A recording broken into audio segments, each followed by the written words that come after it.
Hello. This is Pauline from Pauline Art Stuff. And today we are going to do a color along in this lovely book.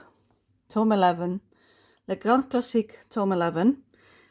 And basically, I promised to do a double page spread. So what we're going to do today is the Alice in Wonderland page. So the one I did by myself was this one. I did this one in January.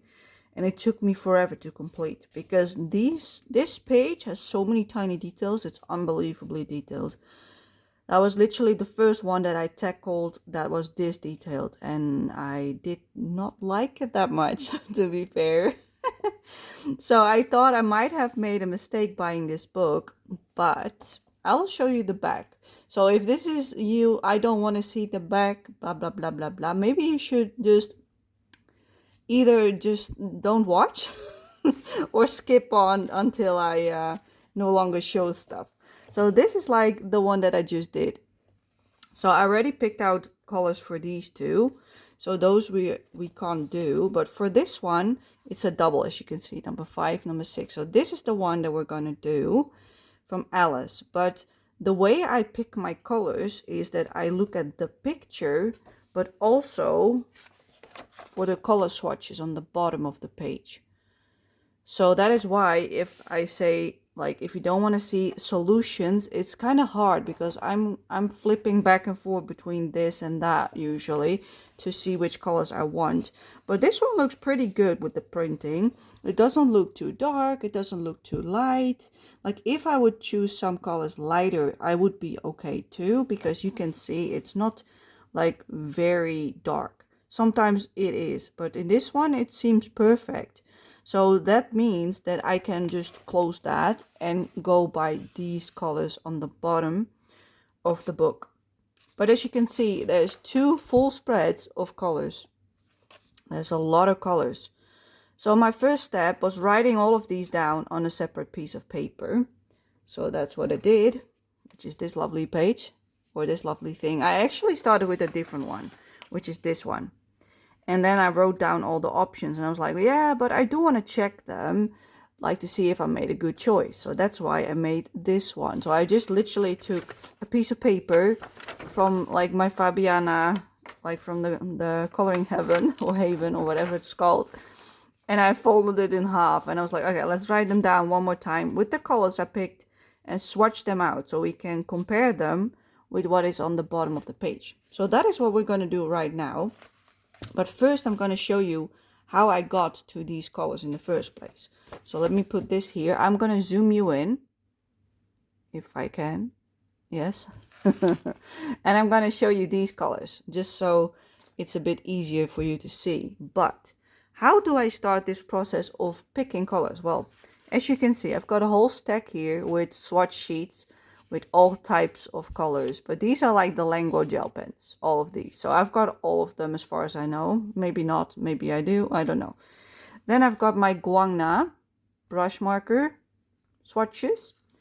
Then I've got some cheap Chinese brand that I've also got by like packaged and how they come, like you see, all kinds. And then I've got my Tule Art swatches. So I've got all of these swatches, mainly these 3. So the Tule Art, the Chinese ones, and the Guangna ones, which are the cheap ones. The the Languo gel pens, I only got recently, like maybe last week or so. And yeah, I really like them. Like the colors I like. I don't like how scratchy they were when applying. And they also seem to have a little bit of a shine. If you do like this, you can see the shine. And you can also see how scratchy it was for applying them, you see? So that is what I don't like about them. But I did not test the blue tack on the back of the pen to get more ink flow, because I was just swatching them as is. But I do like the colors that they've got. But this one, I only want to use it for the really, really tiny details. So this one I don't consider while picking the colors for this book. So I put those to the side. Instead, I put this one to the side as well, the Tule Art, because those are the expensive ones. So the first thing I did is I took the cheap Chinese ones, which are these ones. And I literally just went like, oh, I need blue. So like this one is yellow. This one is red. So I went to the blue. Like here's my blue. And I'm like, well, let's see which one looks a lot like it. Like this one looks a lot like that one. So I could have written that one down, you know, but I went for the Guangna instead. Because I usually go either for this Chinese brand or the Guangna Chinese brand. Because they're both cheap markers in comparison with my Tule art. So for this one, you also have nice blues. So usually what I do is I just put it underneath the book like so. And I'll just go to the swatches and I'm doing like this next to it. Like which one looks the same? And then I think this one looks the best with number 3. Then number 4 looks a lot like that one. So I would write down that color. But because they're so similar, I probably usually go for a lighter one. So I would go for this one instead for number 4. So there's more contrast. So that is what I did. Then this one, 650, looks a lot like number 5. So that is how I literally do it. Number 601 is number 6. You see? Pretty close. So this is how I usually go with my swatch sheet. And if I can't go any further because my book is there, I just turn it around. Do it the other way around. Like move it from right to left like this. You know what I mean? So that is how I usually compare my swatches. And the same I do with this one. I just move it under the book and move it up and down until I'm happy with the one I found. Because there will always be colors on so many pages with this many colors that are not an exact match with your swatch. Because you just don't have that many colors. Like you only have so many greens before you run out. And there are a lot of greens in the Guangna, but not that many. So that is my step 1, how I pick my colors. But yeah, it's literally just a matter of doing it. And if I can't find them in my cheap ones, I go to my Tule Arts and I check if there's something here that fits it better. If it doesn't, I will still pick a cheap one. So that is how I got this. So now I can check it again. So I can like put my book a little bit more up so it's more in frame. And I will just place my swatch that I made for the color I picked next to it. So this is number 2. Number 3. Pretty good match, don't you think? Number 4. Yeah, pretty good. Number 5. Check. Number 6. No, that's not number 6. This is number 6. Number 7, also pretty good match. You see, it maybe is a little bit different, but close enough. Number 8, pretty close. Number 9 is different because I don't have a color that light. So it's more of a purple light tone that I picked out, but that is because I don't have it. Then the 0 for the green. So that's how I usually do it, to check if they are the right tone. So these two are really similar, but also these two are also really similar. So I think that should be fine. But yeah, you can basically see it that they are correct. So for D, it is this one. Then E is this one. F, pretty good. H, also pretty good. For J, I had a hard time. As you can see, this one is a bit lighter, but it's still good enough. K, it's like a poopy green, as I call it. Then this one is a poopy green, and that one is even a lighter green. So that is how I did it. And then it goes all the way up till that one for those 3. So they are pretty good. So let's move to the other page and see how these ones are on my swatch sheet. So let's see, we are T. So that one is like completely different. Hold up, let me put it underneath the book so you can see it better. Like that is my number T, but I don't have a color that looks just like that. So I picked a different one. I have nothing that looks like this, but this one, I've got a pretty close match. That's this one. But it could also work for that one. If this one looks stupid, we can just do the same color for both. So let me put a circle around that, or a mark like this with a question mark, so that if I color these, I might want to combine this into this one, because I don't have anything else. And then for W, it looks pretty good again.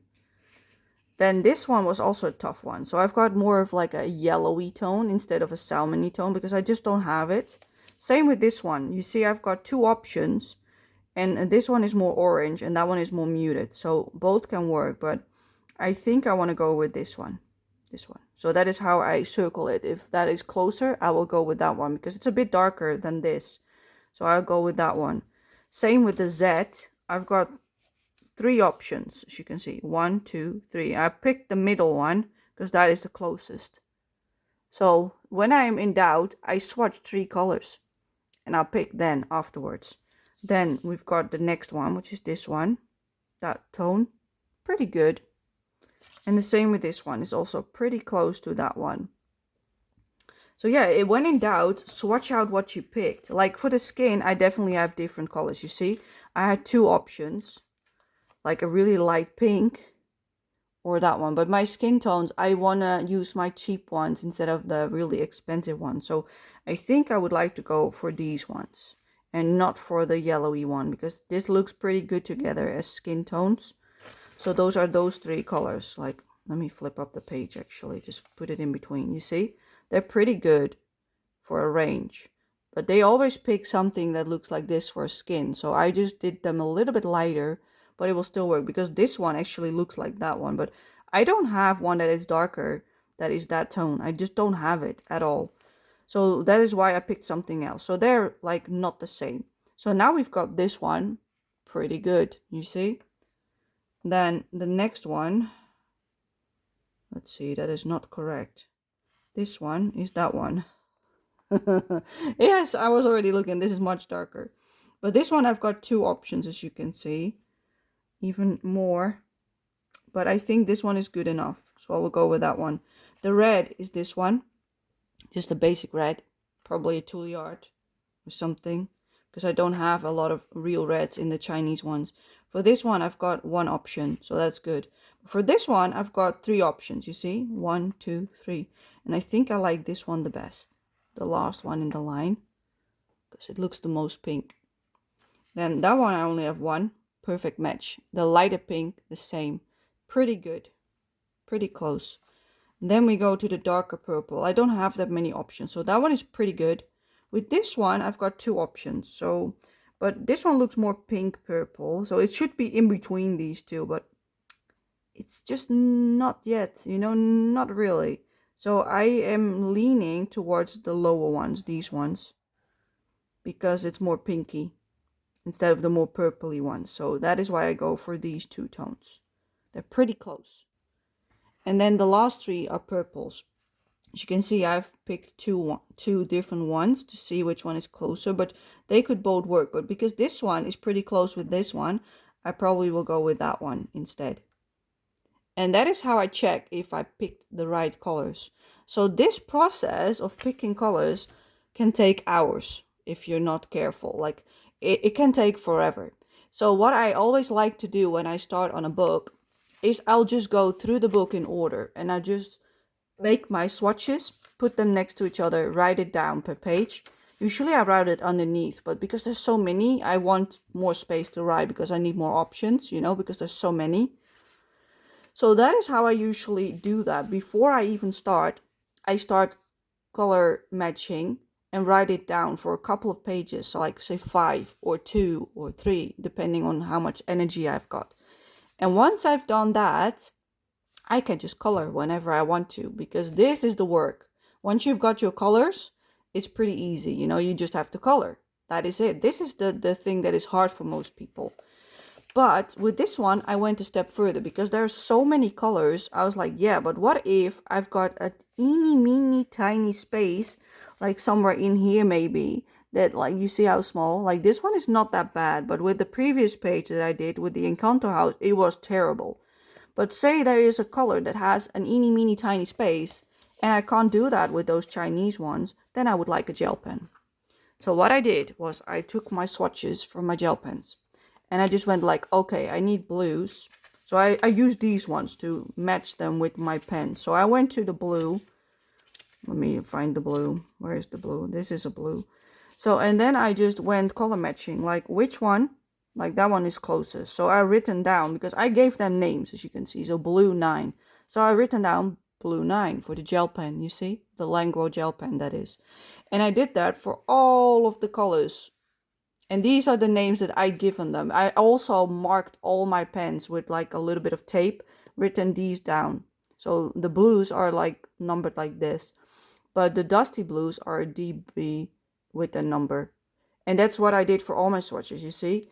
warm yellow has a WY, a reddish yellow, an R and a Y. So that is how I marked all of my Lango gel pens, and I matched them as well, but I just written down the names. And for ones that I don't really have a match, I did a question mark behind it. So I hope I don't need a small nib for those, because I have no idea which ones of these colors need a tiny eeny meeny space, you know, I just don't know. So that is why I did all of them. So I tried to choose colors for all of them, but for some I don't have any. As you can see, this one, I didn't even write down anything. Well, I did, 2 of them, but they're probably not really close, you know what I mean? I just picked what I could find closest to it. So that is what I did. And then I usually just start coloring. So that's what we're going to do right now. So I'm going to use this one. This was my in-between, so that one goes away. So what we will do is we're just going to start on the top left corner.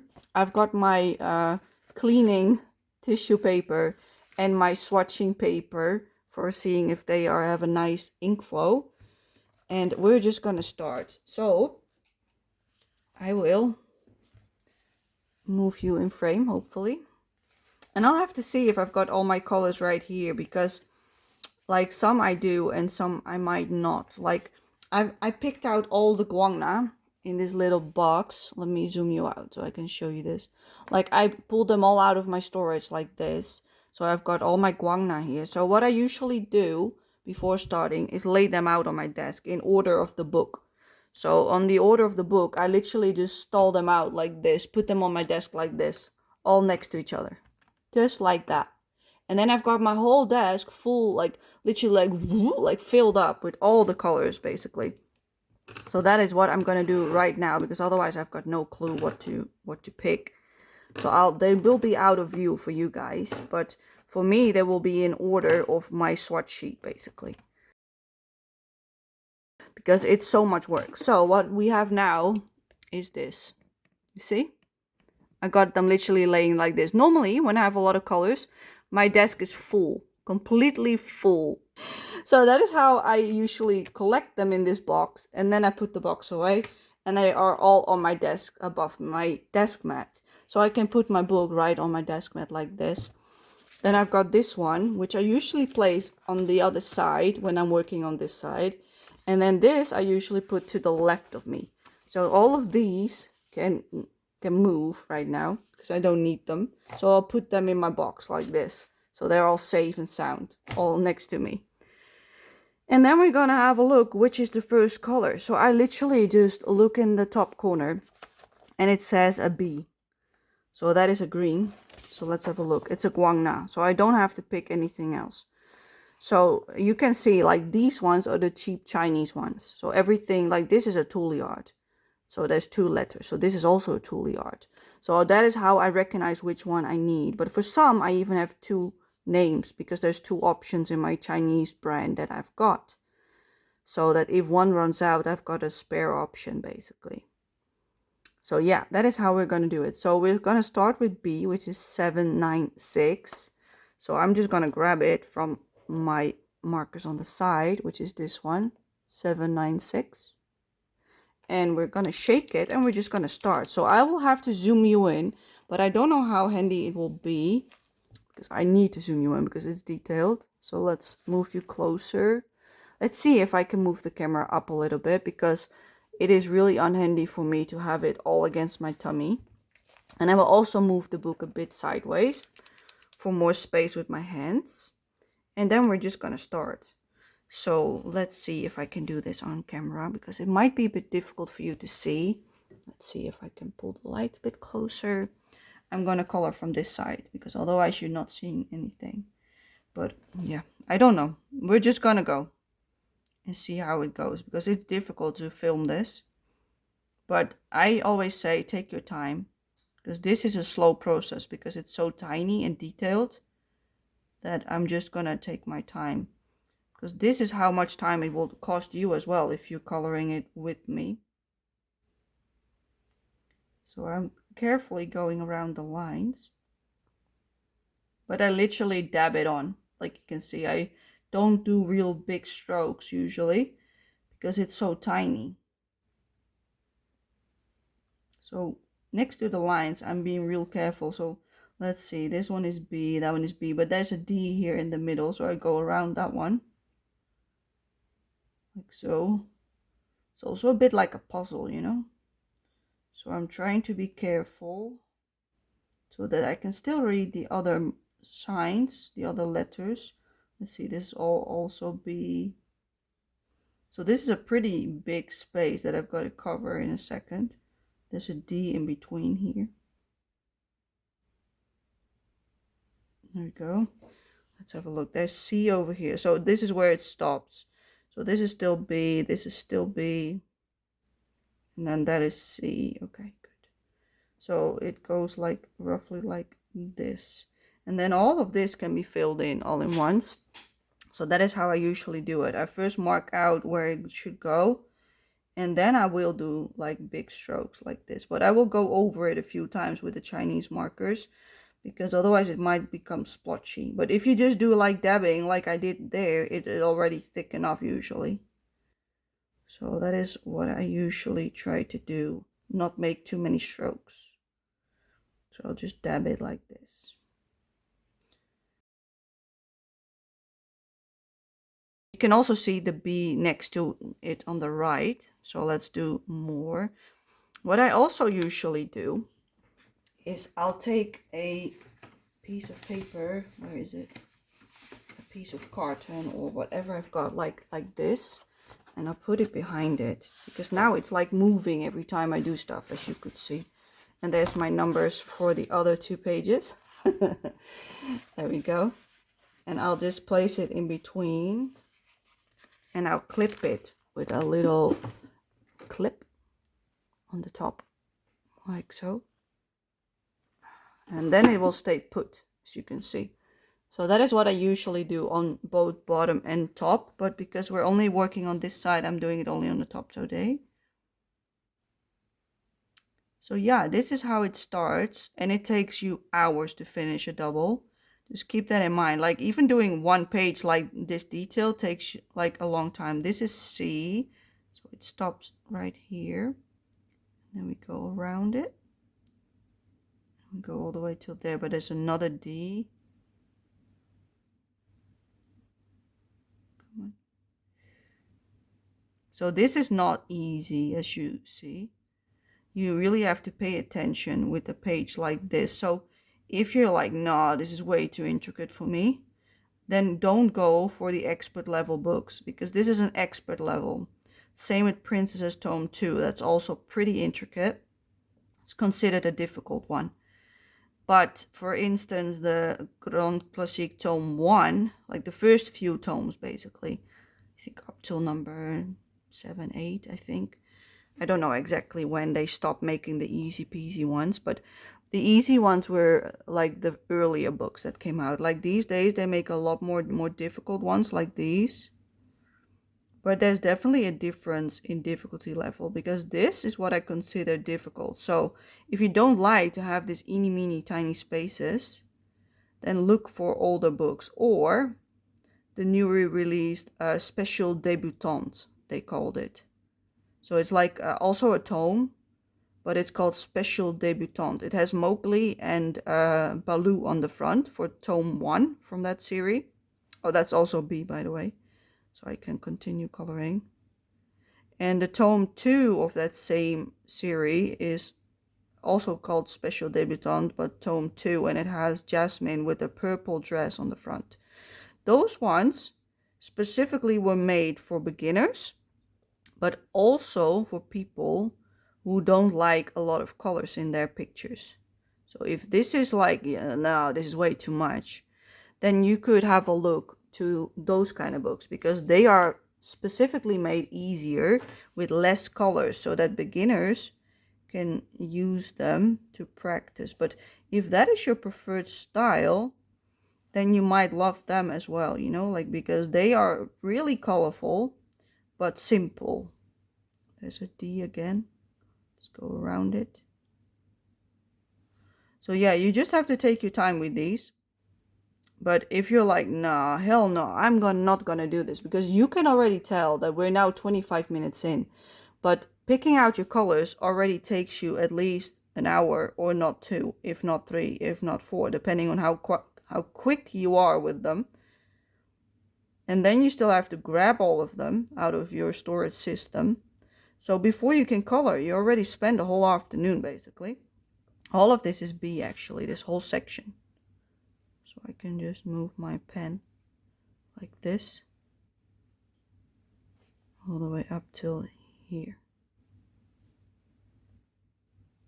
So yeah, you have to keep in mind that the preparation of doing a Disney color by number is sometimes already a lot of work, especially with intricate books. So therefore, I would really consider, if you want to buy a mystery book, see this is also B, to look at 1, the solutions, and 2, how many colors are there on the solutions. Because when they show you the solutions, there's also a little bit below the pictures that show how many colors there are. So if there's a lot of them in the solution section in the back of the book, and you don't want a lot of colors, then that is not the book for you. That's basically what it means. But you will find out soon enough what you like. Like some people actually like the really detailed books, and others are like, nah, just give me the easy peasy one. But I like both, but I prefer something in between. But there are not really a lot of them that are like literally in between. So yeah.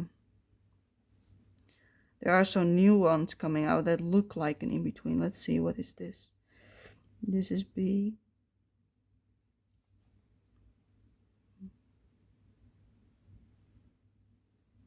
So this is really small in between, so I have to be really careful. So yeah, I'm taking my time when I have to go around things. And I only use the tip of the pen so that I don't get too much ink. Is that also a number? Oh my god, there's another one over there. So it stops about there. I cannot do this for too long, like, because I really have to look closely to the paper. So sometimes I even put my face almost in my book, which I can't do right now because I'm filming. And I also turn my books all sides, like left, right, up, down. I don't care. As long as I can get to it easier, I will twist and turn it, basically. Which I would recommend for you to do as well. So yeah, I was just planning on showing you at least the starting stages. So I think I will speed this part up with the background for the bee. And then when we do, like, because that's going to be a butterfly, I can already tell by the shape of it. When I did all the part behind it, I think I'm going to show you the butterfly. And then I will do more on the background, Speedy Gonzalez it. And then we move on to the next butterfly, because there's another one here and another one there. I can already tell. And that's how we're going to do it. So it won't be all in real time, because that will take hours for me to talk and record as well, which I will still do, but I don't want to talk for like 10-20 hours, if you know what I mean, because the last one I think took me somewhere between 15 to 20 hours to complete, the last double. So yeah, we don't want to have a video of 20 hours long, do we? So I'm gonna try to speed things up and take my time for like the small ones, and then have a look with you again. So now that we have seen how I tackle these, I will just fill in all the B that I can find, and then I will come back. So it will probably be a speed thing, but if not, I will just skip to the next part, so you don't have to watch it at all if it takes too long. I mean, because there's a lot to go on this page. So it will be a bit of a mix. You won't see me color everything, but you will see most of it, I guess. So yeah, let's go. Oh, that is a C. You see, I went wrong. So this is all C. So it stopped here. So what I do if I make a mistake, so this is a mistake, this part is a mistake, I will go to the C. So the C is roughly the same color.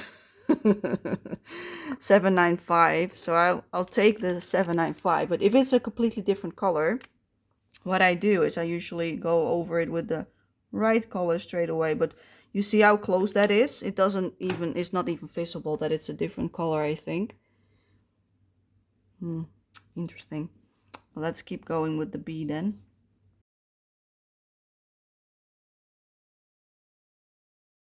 So now that we are in the middle of the book, what I usually do is if the color continues, I just cross over already until like the next letter. And then because it, like, you can see, if I pull you even closer, you can see that the lines are not correctly next to each other, because this line should be right next to that one. See, it's a bit like it's a bit lifted, this side of the paper. Is I'll follow this line roughly, and then I'll cross over towards this one. So I go in between basically. So I do like this. So you don't follow exactly that line. You just take the in between basically and connect it again. And then you can color all of this in like that. And then next time when I come back, I will know that this is all the same color. Fill it in like this so I can still see the letter. So I know that is all B as well. So that is what I usually do when I have to cross the page. But I prefer to do the left page first. So I will move back and continue here. So there we have the first section done. So now I've done the green on the left top bit of the page. Yes, there's probably more green the lower we go. But I just want you to see a complete section of how I do this page. And then I will just jump forward in time probably, because this will be a whatever hour-long video, like I just told you, and that's not what we want. So let's pick that circle color. All those circles in the background are the D, which is a light green. So it's a Wildflower 4 on my marker thingamabobby.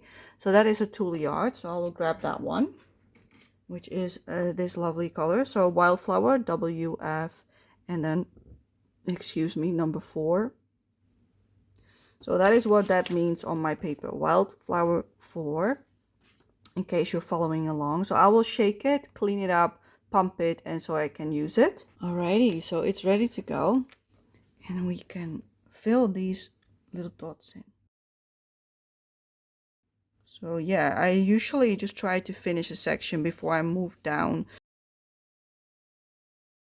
Like usually when I work in this book on a pretty intricate page that is a double, I like to work like an hour or so on it, and then maybe 1.5 if I'm feeling up for it.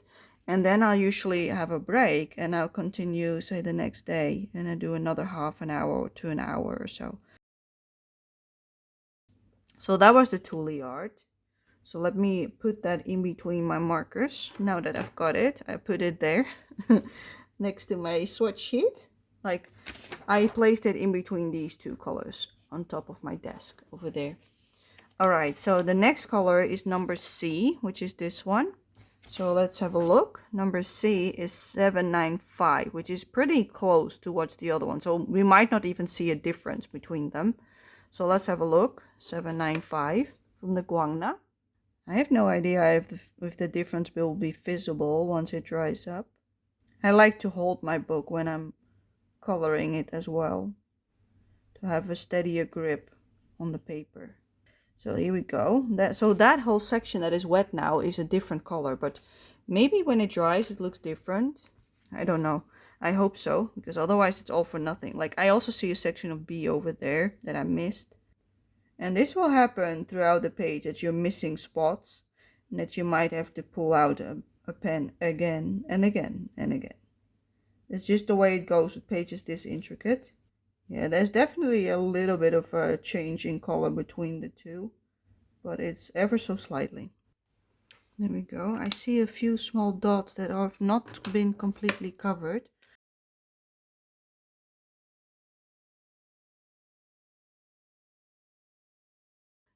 It's fine. Okay, so now this is all wet. So let's have a look on the left side if we can see a difference over here. I think I can. Like with my eye, I can see that it's a slightly darker shade. But like with the light on it, it's hard to tell. But because this is still drying, I can't really touch it just yet. So I think I'm gonna go start with this flower instead. So let's see, what number is that? That is a letter or what do you call it? A symbol. Let's have a look. That is the CE. That is a red tone. You see? A red tone. CE, that's red over there on the tip. Another tool yard. So an E means essential. Oh, I hope it's gonna work because I've got a different nip in it. That means it's either really liquidy or really like hard to pump. But I think it's really liquidy because it looks really wet. So I have to be really careful for it to not have too much ink flow. You see how wet? Yeah, that is what I was afraid of. Yeah, this is what I do not like about a tool yard. Some colors are just so running out of the pen that you can't do anything about it. And then even those small details will be really difficult. What I usually do when it's really wet, I'll just place it on my napkin and just do like that. And then hope it's dry enough so I can paint with it. Yeah, this is the problem with the tool yard. That's why I try to prevent using them as well. For this reason, because some are so runny. But you also don't want to do this with a Lengo gel pen, if you know what I mean. But now that I color a little bit more with it, the ink flow becomes a little bit less, but not by much. You still have to be careful and quick.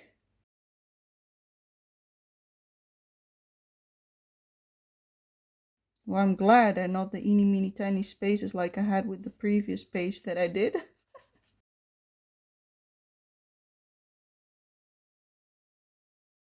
That is all the red. Yeah, that pen is so runny. Like, look how wet that is, you see? But the next color I want to do is this one. So that is the dark one, I think. Is it? Yes, it is. So it is this one, the BR756. So that is my Chinese cheap one. So I've got them to the left of me. So it has it on the lid on this one. Some that I own, they look like this basically. But some that I own have the number on the top, and this one has it on the side, but it's the same marker basically. So that is what I'm going to use. It's a cheap one, and it does have a rollerball. So if these lines are a lot too difficult for you, you could also do like next to the lines with the gel pen and then fill it up with the paint pen. Because these are less opaque than normal ones, I usually try to make circles with them instead of doing like this motion. Because then you have more coverage usually if you do like a circular motions. Like this leaves patchy spots if I do like strokes. But if I do like this movement, it will leave more paint. So it will be less splotchy. So that is why I fill it up like this.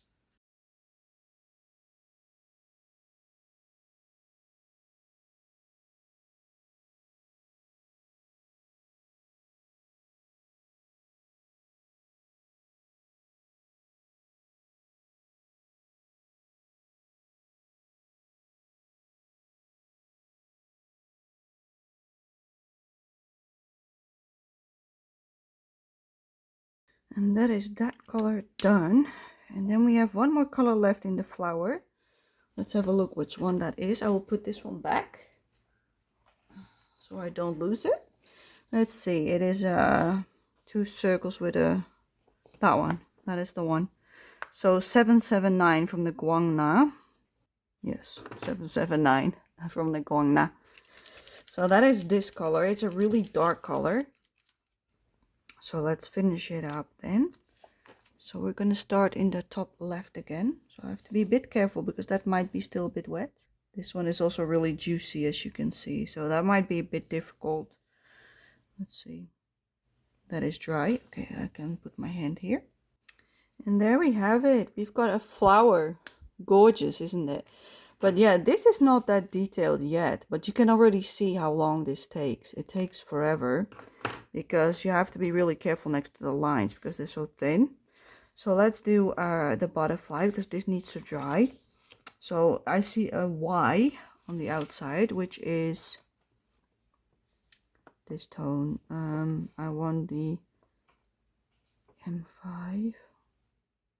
Oh, that is the gel pen. that belongs with it. So I need the Y209.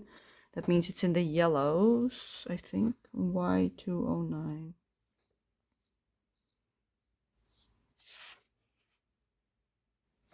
That is this tone. So that is the one I'm looking for. So that is the one for the side of the butterfly. All right, there we go. Let's see if we have luck.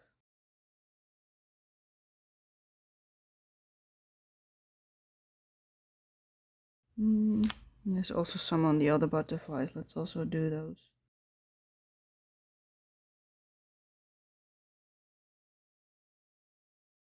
And the last one.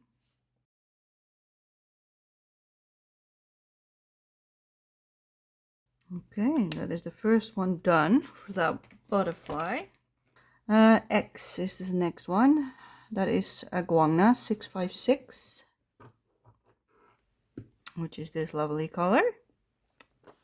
All right, yellow.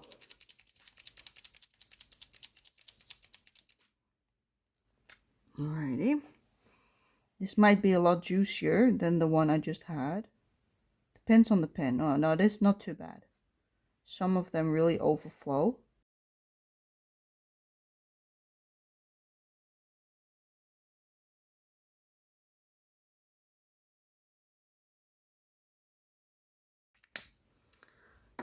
Next one is the Q, which is Y128. Let's have a look. 128.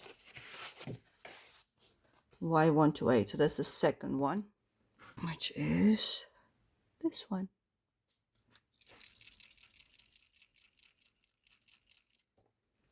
Checking it one more time. Yes. All right, let's go.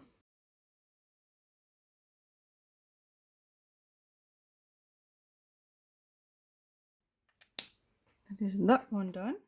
Let's have a look. What else do we need? I can't read it. Let me pull it closer. A lightning bolt. I know that it's in the end. That is this one. The R151. R151 is a pink one. So I need to go to the purple section. Yes, that one. So I got them all laid out next to me, but they are in order of the swatch sheet. So I can just look and grab the one I need in that way. So I've got markers like over there, I've got markers over there, and I've got markers over there. I've got literally everywhere markers. So this one is for the their tangles. What do you call those? The tentacle things. They're feelers. I don't know how you call those. These things. There we have it. Nice pink. Let's see what the next color is. It's a B. The B, that is this one. We want a guangna. We want the 713 because it's this one. That is that swatch. So 713 from the guangna, which is this one because it's more pink. So this is the guangna 713. So this is for the body. And this is why these pages take forever, because it's so tiny. Some of the details you can imagine with the house from Encanto. Why that took so long, because every little detail was like as small as that white spot basically. It was all tiny, really tiny. Okay, and the last one. This one is not as tiny as the previous one that I did, so that is good, but it's still delicate. Still requires energy and time that I don't always have. Okay, let's go back to the Thunder Mark, which was the R151. It is this one, R151, for the snouts. So the little bit over here is that color. And then there's some black next to it for their eyes, probably. So I think I will fill out the black lines around them now. And then we call it done for today, because I'm getting tired, people. So we've got two options for black. I can either go just for a straight up black, which is this, just black. But I don't know if the marker is small enough, but let's have a look. If it is, then I can do it with this one. And otherwise, I'm going to grab my Tooly Art one. That one is also pretty tiny. Let's have a look. Yeah, I might want the Tooly Art for the lines. Because it's pretty, like it is like tiny nib, but you have to have so much control that it might be a bit difficult for lines. For their eyes, it's fine. Yeah, we're gonna go with a tool art for the lines. At least I did their eyes. They look fantastic, in my opinion. All right, let's take a tool art. So we're gonna go for the Essential Set 99, which is black. Now I'm pumping it to see if it makes lines. Like it's, maybe it's, oh, there it comes. There we go. There we go. Now we can do it. But the lines are pretty thick with this one, so it might already be too thick. Is this dry? Yes. Okay, good. Then we can go over this one. I'm just going to do the bit that I've colored. And then next time when I continue with this one, I will first color more and then I will do the lines again. So I will only do it for the parts that I've already colored, so that I don't have to do all of it all in one go, because that will be too much for me. But yeah, this is like the part that you want to take your time for as well, because if you mess up the lines, it looks funky. Really, I'm trying to make neat lines. And you hear that scratchy sound, like don't continue. Move your pen a little bit, like twist it a bit, so that you don't get that sound, because if you continue, you might splatter paint all around. That's because of the plastic nib. And there we go. And that's all I will do today, because like when I still have to color underneath this, I don't want to do the lines yet. So that is why I stop also over there, so that I can still fill in the other spots. But this is basically how I tackle the whole page. So now I've done this whole top section, but you can imagine how long this entire spread will take. If this is already an hour and a 15 minutes, then yeah, it's gonna take forever. So this is it for today for me, and then next time I will start the recording again and we will continue in this lovely spread. Alrighty, and we're back for another session in tome 11 on the page that we worked on last time, which is this lovely page. I can now see that I've got a little bit of white dots that I haven't covered completely apparently in the first session, so I will fix that today. And then we're just going to work our way down. So I think I'm going to mainly work in the left side of the page and work our way down. So I'm going to zoom you in and we're going to get going. This one, yes. So let's go. I'm not sure where exactly I want my camera, so it's nice for me as well. Let's see, something like this. Yes, this should be good. Okay, we're first gonna fix this one up. So I think that was probably the red tone. That is an Essential 7, which was really liquidy. I remember it was really a quick flowing pen. So I touched up the white spots on the flower. That's all that takes. So let's see, we need A, and A is 794 from the Guangna. So let's get started again once more.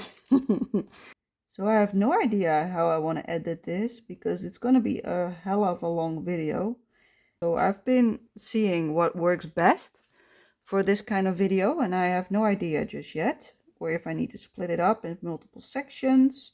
We will see. I will just color like I always do when I'm doing it by myself, and then with the editing process I will decide what I will do next, basically. So I always find the outline, and then I'll usually just dab it in so it's filled up. So as you can see, it's not as intricate as I thought it would be, like the first page was, the Encanto house.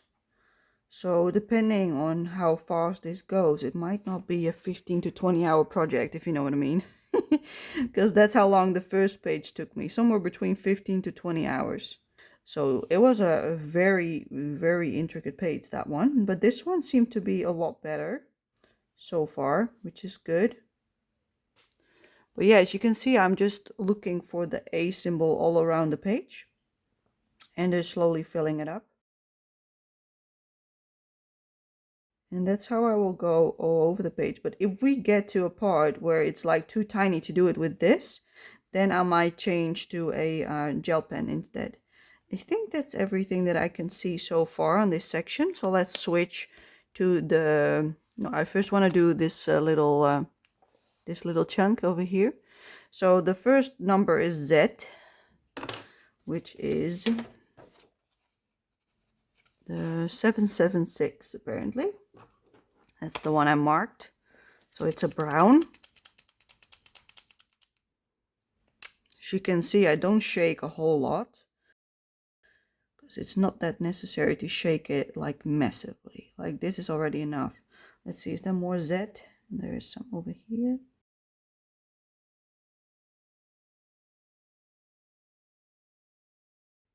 I usually focus on a section at a time because that's easier. So today I'm focusing like right now on this section, roughly, give or take, something like this.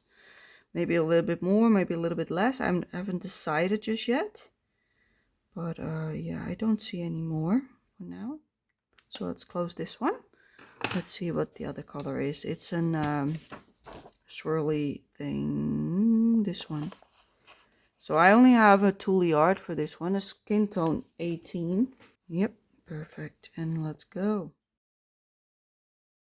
I might do a voiceover for this, like the process behind it, and then just show you sections of it. I don't know exactly how I want to do it. If I want to do it time lapse, or it's so difficult because it's a long process, and if I want to show you everything, it's going to be a 10-hour long video, I'm afraid. Or at least a very long one, because using paint pens is a slow process. Like using like water-based markers is much quicker than doing it with paint pens, because it takes quite some like focus and time to do this kind of thing. What am I coloring? I'm coloring Z. Yes, I did. I colored the wrong color, because Z is the 766. So these parts should also be the dark tone. So let's go over it, fix it up straight away. I was supposed to color that one. This one is like this one, the swirly pattern. But yeah, I feel like this book is really intricate on some pages, and I don't like it that much. Like this is okay. What I've got here is pretty good. But the Encanto house, no way. Nuh-uh. That was way too freaking small. Like even these paint pens won't even make it with the small spaces on that page. You couldn't even fill it in normally, which was a nightmare. And I do have a tool. Where is it? Like I got this tool. It's an embossing tool with like these little tiny things on the end. And you could use just normal paint and dip it and then use this instead if you don't own any like gel pens. That could also be a case. And then you just dip it on here and use it that way. It's also a trick that you could use. But it really depends on how intricate your book actually is, because this is an 0.7 nib.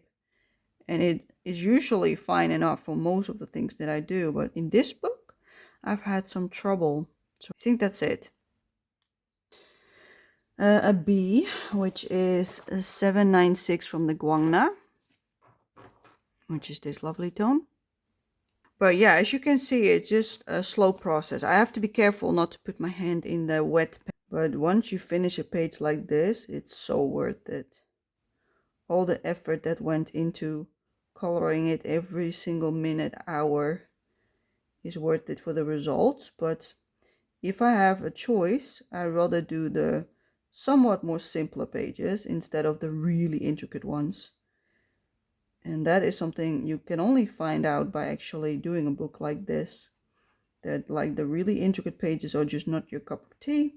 So therefore I rather go for like an intermediate level book with the difficulty level. So there's also less colors to pick, because that's also nice, because having so many colors is also a nightmare.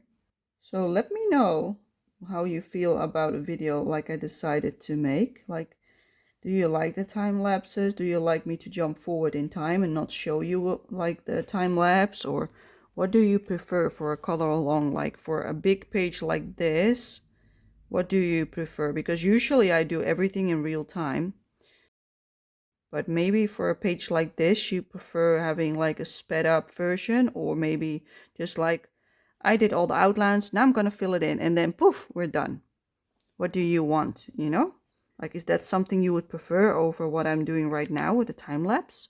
Let me know. We're going to switch to C795, which is also a dark green. Because I don't mind doing it real time, but that means it will be several parts and really slow progress. Which would be the same for you guys when you're doing it yourself, but I don't know if that's enjoyable to watch. Like, it is fiddly having such small space, but at the same time I also enjoy it. It gives me a headache over time. Like, if I focus on a page like this for too long, my eyes start to hurt. I got teary eyes, I got a headache. And that's exactly the opposite of what I want from a book like this. I use this for relaxation. I don't know. I think after I finish this book up, I won't get a different cold book like this anymore. I would prefer like a somewhat simpler book. Like, not the easy peasy ones like I've got now, like tome 1 or something, but something in between if I can find it. I just want to have a handful and work from those so they fill up quicker. And then it also feels like you can allow yourself to buy a new one as well once and so often. Alice in Wonderland is definitely not one of my favorite movies, but I do like this flower scene with all the flowers and animals, like fantasy creatures, I should call them probably. I do like coloring Alice in Wonderland, even though I'm not a huge fan of the movie. I just found out today that one of my triplet sisters, like not the one that I usually buddy with, but the other one, is going to Disneyland by the end of this month, which is the end of March. But yeah, I was surprised to hear that she was going away for a weekend to Disneyland, staying in a hotel with the little one and the family. Like, all the family is going with them from his side, like from her husband's side. They're all going with them. So it's like a family trip from his side of the family, which is really nice for the little one. She's like old enough that she starts to recognize all the Disney characters, which is funny. She doesn't know all of them, but she knows like the big ones like Mickey Mouse, Anna, Elsa, Olaf. And my sister also told me that they will leave, like they have got one day before they have to leave that they can see the new Arendelle, like the new frozen part of the park, because that opens up on the last day of their visit. So they can only visit it on their last day that they're staying there. So that is great, because then they can also look at that, because it's looking really pretty on the pictures that I've seen. Like, when I visited Disneyland last time around, the Little Mermaid attraction was like being made. That's how long ago I've been. I think how many years did they exist? I've got a picture here with the... So yeah, like when I went, it was an anniversary. I think it was 20 years. I don't remember, but it's on my picture that I've taken with one of the princesses in one of the pavilions. It's really nice. I went on the picture with Tiana. The other option was actually Cinderella, but you don't get to pick. You just stand in line, and then once you get through the line, which takes forever, by the way, and then you just get assigned to walk in one of those, well, how do you call it? Photo booths, basically, like a room. And then whatever is there, that's what you're taking a picture with. So I got Tiana. And then when I walked out on the other side, I saw Cinderella in the one to the right of it. And I was glad, because those were the only two princesses available that day. And I'm like more of a fan of the outfit of Tiana than I am of Cinderella. So I was glad that I had Tiana. Yeah, she's going to Disneyland Paris. So I asked her, if you go there, would you like to look for me for a nice Beauty and the Beast or a nice Little Mermaid statue or anything beautiful? She knows me well enough to pick something nice for me. And I said, I got a budget, like around €100. But yeah, because I can't go there at all myself. So I was like, maybe you could look for me for something shiny for my collection. Because I love my little figurines. I got a glass art piece from over there, because they do like blown glass art pieces over there in the Sleeping Beauty Tower, with the glass and LED windows inside. There's also a store on the outside of that tower, and they've got all this glass art. And last time when I was there, I bought the rose made out of glass, which was brilliant. really beautiful. But I got 2 of those, so I've got enough of that, you know. But like figurines, they didn't really have anything that spoke to me back then, so I didn't buy that. I bought the glass pieces, and then I also bought a Tinkerbell music box because I really liked it. So yeah, those I've got on my shelf above me for decoration. They are there all the time, and I like looking at them. So that is what I like to collect. Like, not like a huge collection, but I do have some. Let's see, I also see some over here, but I think I'm not going to touch those yet, because I think we can now first fill in this part, but this is now wet, so I could do that part. Let's see, F. I have 2 options. I've got the Guangna 697. Do I have that over here? Yes, I do. So it will be the Guangna 697. So let me mark that on my piece of paper that I'm using the 697 Guangna, which is in this one. So like once I make a decision between the colors, I just circle it like this. Because for some I've got multiple options, like the same with this one. Got a Toolyard and a cheap Chinese brand. So that's how I pick my colors. So we're gonna now color with 697 from the Guangna for F, the symbol F. So yeah, I hope she will have a fun time in Disneyland. I'm sure she will.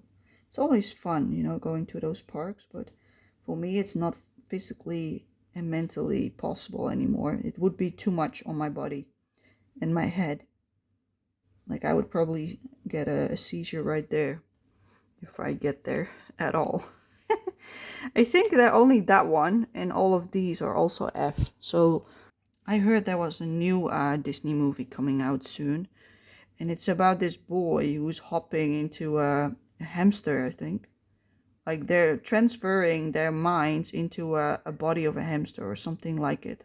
Cute fluffy animal, I think it was. And it's called Hoppers. And there was also a movie that's already out that I haven't even seen, which is something like Elio, I believe. I don't even know what that is about, but I saw pictures of it in one of the new Color by Number books, and I was like, what is that? I don't recognize that movie.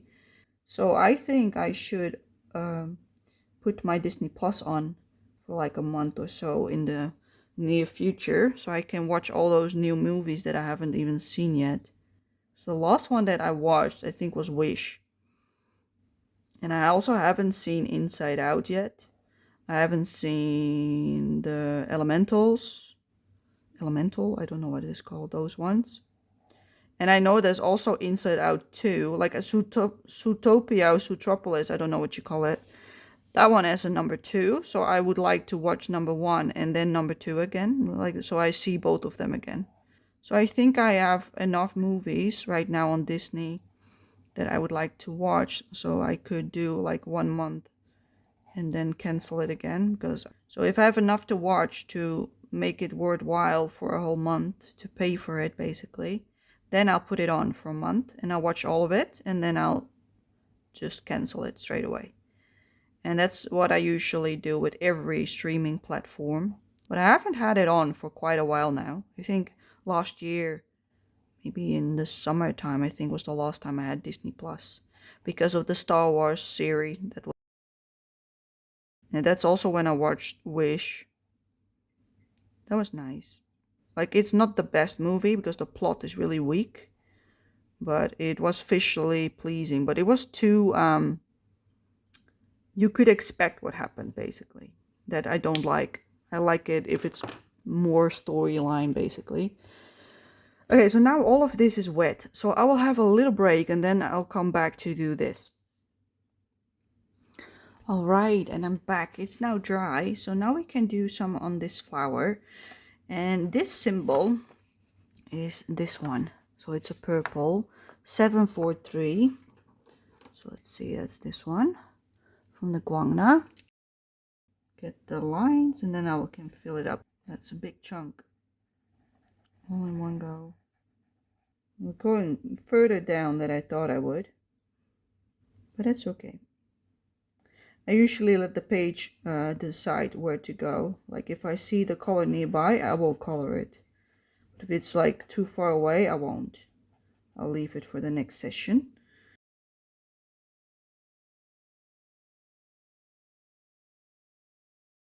I've heard that the Russian people who also do these color by numbers, they usually take like 2 to 3 months, usually 2 months to do one of these pages.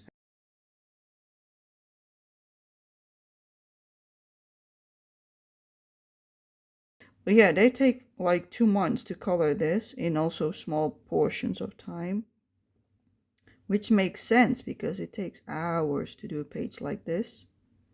It's not something you can just flip out in one evening and be done. If you know what I mean? It's difficult.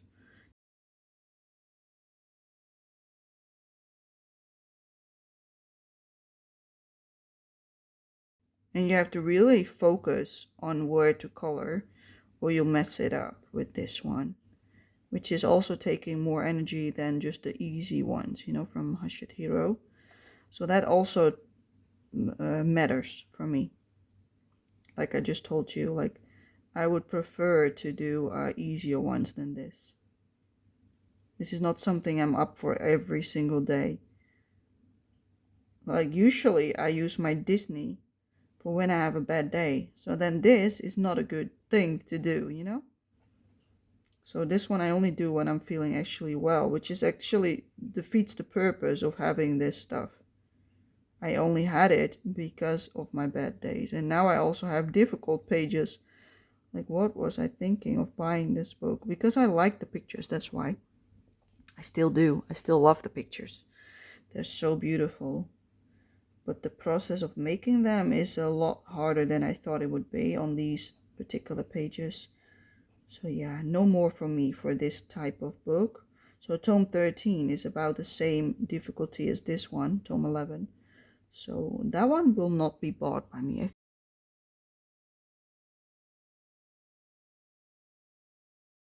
There we go. I think that's everything. All right, the next color is number 7 over here. Number 7. So let's see what is number 7. It's actually a blue, you see? 689. Just a blue from Guangna. So to make it more clear which one is up, this is the first letter. So not like this, no, like this. So that's how you read it. If it's above it, then you know you got the right tone. Because that's how they indicate that it's that way up when it's similar numbers. Not every pen has it, by the way. Only a few have it. But yeah, number 7. So yeah, we are March by now. It has been a bit of a slow month this month for me. I have been low on energy, even though the weather is starting to get better. So when the weather is better, I'm really happy. But like the first week of the month, it was really nice weather, and now it's back to rain all day. Like it was a few days was gloomy and misty, and now we have rain again, like normal Dutch weather, I would say.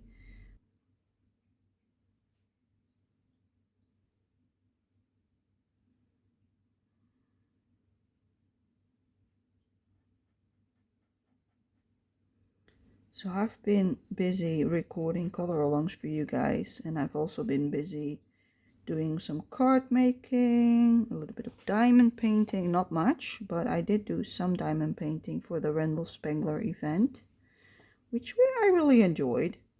Like I haven't done it for months. I think the last time was in December. So doing it again after not doing it for so long was actually nice and refreshing. But I also was done after 2 days. I was like, yeah, it's enough for now. Because if I have to pick, I always pick coloring over diamond painting. But yeah, my diamond painting, I only started doing that because my hand were not able to color anymore because of all the pain that I have. So now that I'm able to color again because of a change in my medication, my pain meds, I'm doing much better with my hands. So therefore I can use all of this again. So yeah, then if I have the choice, I will pick this anytime. But like I still feel like diamond painting once and so often. Not that many times, but sometimes. I think that's everything with this tone. So let's see, what is the next one? Number 1, there's a U over there. So let's see, a U. 631, it's an orangey tone. Okay, which is this lovely tone by Guangna. Is it supposed to be orange? Let me have a check, because I find it a bit strange that it's orange. Yep, it is orange. Oh yeah, of course. Yeah, because it's the head of the flower. I am just checking to make sure it's the right tone. And it is. That's probably all of that. Then we have a T next to it, which is probably a yellowy tone. Oh, that's the same one, because I don't really have one that is perfect. You see? So it should be a lighter version. So I've got some cheap Chinese ones that I could use. Let's see. 906. That's one of them. That is this one, the first one. Yep. Okay, let's take that one. So this is a different type of marker, also acrylic. It looks like this. And it's just a cheap Chinese one. It's called Grasp, apparently. I didn't even realize that. It's a Grasp pen. But yeah, if you just look for acrylic markers on AliExpress, you can find these anywhere. This is what they look like. And they've got numbers like this. But I've seen them all over the place on AliExpress. So they're not the worst. Let's say it like that. They're pretty good, in my opinion. So I'm using them. They're roughly the same amount, I think, as the Guangna, price-wise. Maybe a little bit cheaper. Not really sure.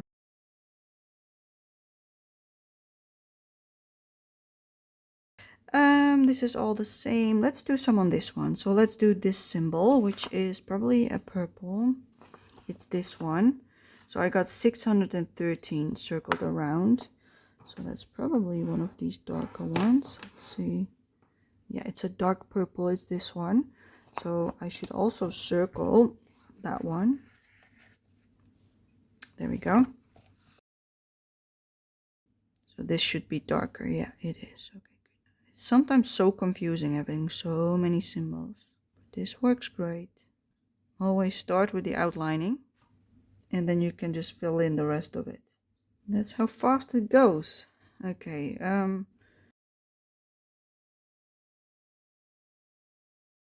it's so colorful, isn't it?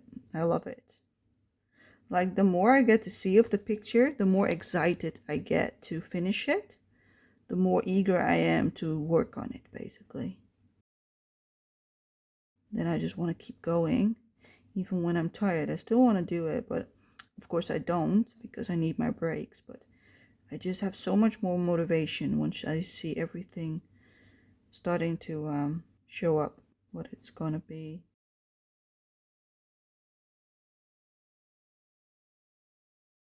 Is that supposed to be white?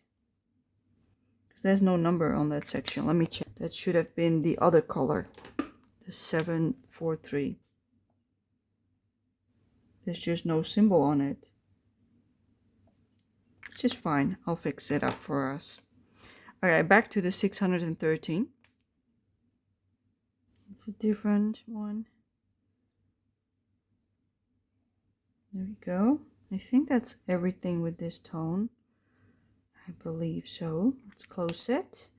Then we are going for the last symbol that I see in there, which is this symbol. So I've got two options again. Oh gosh. 734, which is this one, the Guangna. Alright, let's mark it. 734, which is this one. Okay. Purpley pink, basically. With the light tones, you usually need more coats to cover it up completely. So keep that in mind. So if you don't cover up all the symbols in one go, just let it dry and then come back again after it dried up for a second layer. So that's just the way it goes with light colors usually, but it seems to cover it up pretty nicely in my opinion, which is good. There's other colors over there. What is this? This is supposed to be that darker tone. So I messed up over there.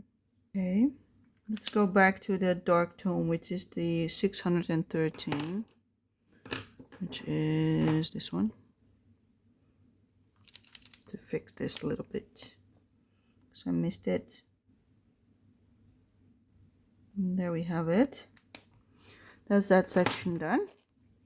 All right, so let's go back to the left because this is now all wet, so we can't really work on it. So I'll move my book up like a little bit like that at an angle so that my hand is safe, that I don't wipe in the paint, basically. So I can already see some spots that are drying up that are white. There's a white line here.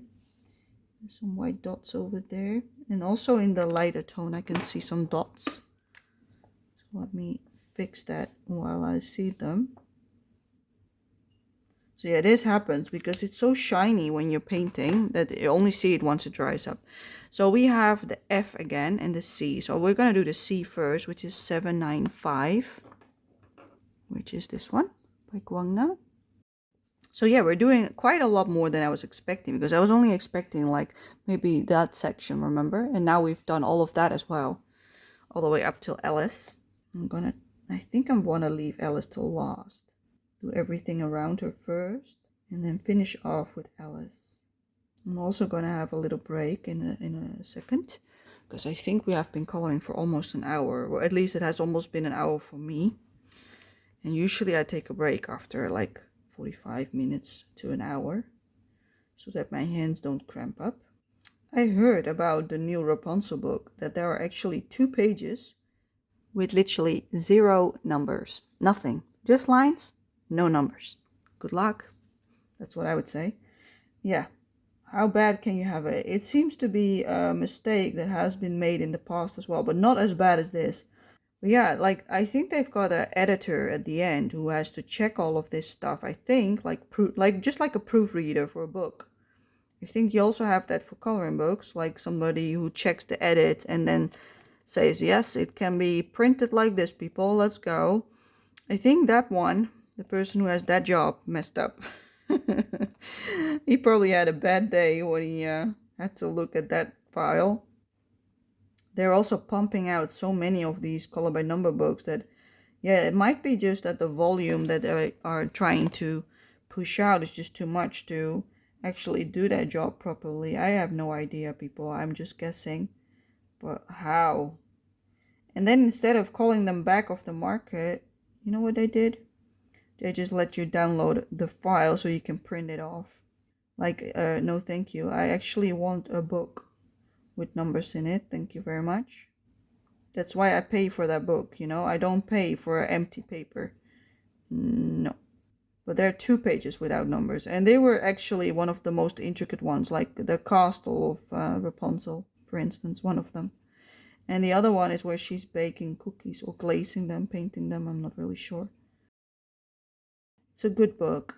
It looks nice, but I've decided not to go for any movie-specific books anymore because I like the variety of the other books better.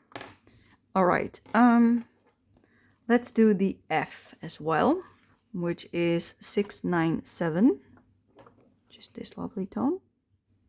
Do the F, and then we'll have a little break, and then we will continue, hopefully.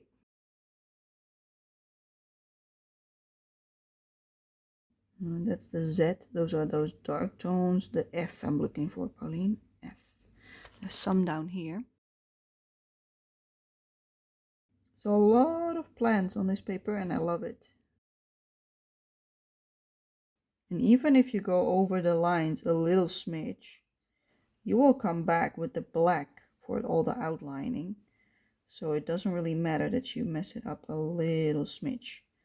Like just going over the line a little bit is not a big deal. As long as you don't cover up what you need to do, you're all good.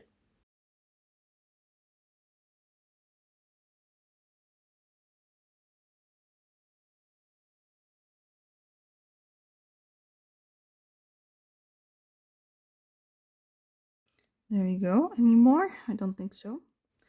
All right, let's have a little break and then I'll be right back, people. All right, and I'm back from my break. I made myself a cup of tea and I ate something like, look, lovely cup of tea. Nice and warm to warm myself up. I'm gonna show you something really cute just because I want to. Like, look, my April calendar. So yes, today is the 11th of March. And every day has a different picture, as you can see. Every day has a picture. So for tomorrow, we have this one. But I just found this one so cute with a little leaf above his head. It reminded me of the rain that we had today. I was like, yep, you predicted that right. Thank you. We have actually got some sun right now outside. It's actually even looking blue. The sky's looking blue instead of gray. So I think it's much better than I expected earlier in the day. There is a T over here, really tiny sections of a T symbol. So that is an orangey tone. Oh, that's that one. Okay. I remember 169, no, 906. I need it. 906. That one. I did not circle it again. I need to circle it, Pauline. Thank you. So that's that one. So let's continue with that because they're just tiny little pieces, as you can see. It's sometimes difficult to read. And then you feel like you have to put your nose on the page, basically. You might almost need a magnifying glass. My friend is using one because her eyes are not that great. So she uses a magnifying glass to do her like simple color by number, even to read the symbols, which is funny to me. But it works. It definitely works. Okay, we've got a H over here, which is, there's actually two of them. Which one do I want? That one looks a lot like that one. So I think I want to go for this one. So I'm going to go for this tone, the G154. Let's see if we can find that one. Let me grab my swatch sheet. 154, that one. G154. This is the swatch sheet that came with it, as you can see. So I need that one, which I've got to the right of me. So let's have a look. It's this one. It's number 3 from the left. All right, so it should be this one. Is it? Yes, G154. Thank you. Okay, let's continue then. That is for the mark or the symbol H. I actually think it's better than the Guangna, in my opinion, because of the nib. I like it better. This one is a bit harder, stiffer than the other one that I used. This one is a bit dry, but it's still working, as you can see. That's the only downside with markers from AliExpress, that some of them have dried up before you even use them. Same with the Guangna. It's just the way it is. And sometimes you can fix it by putting in a different nib.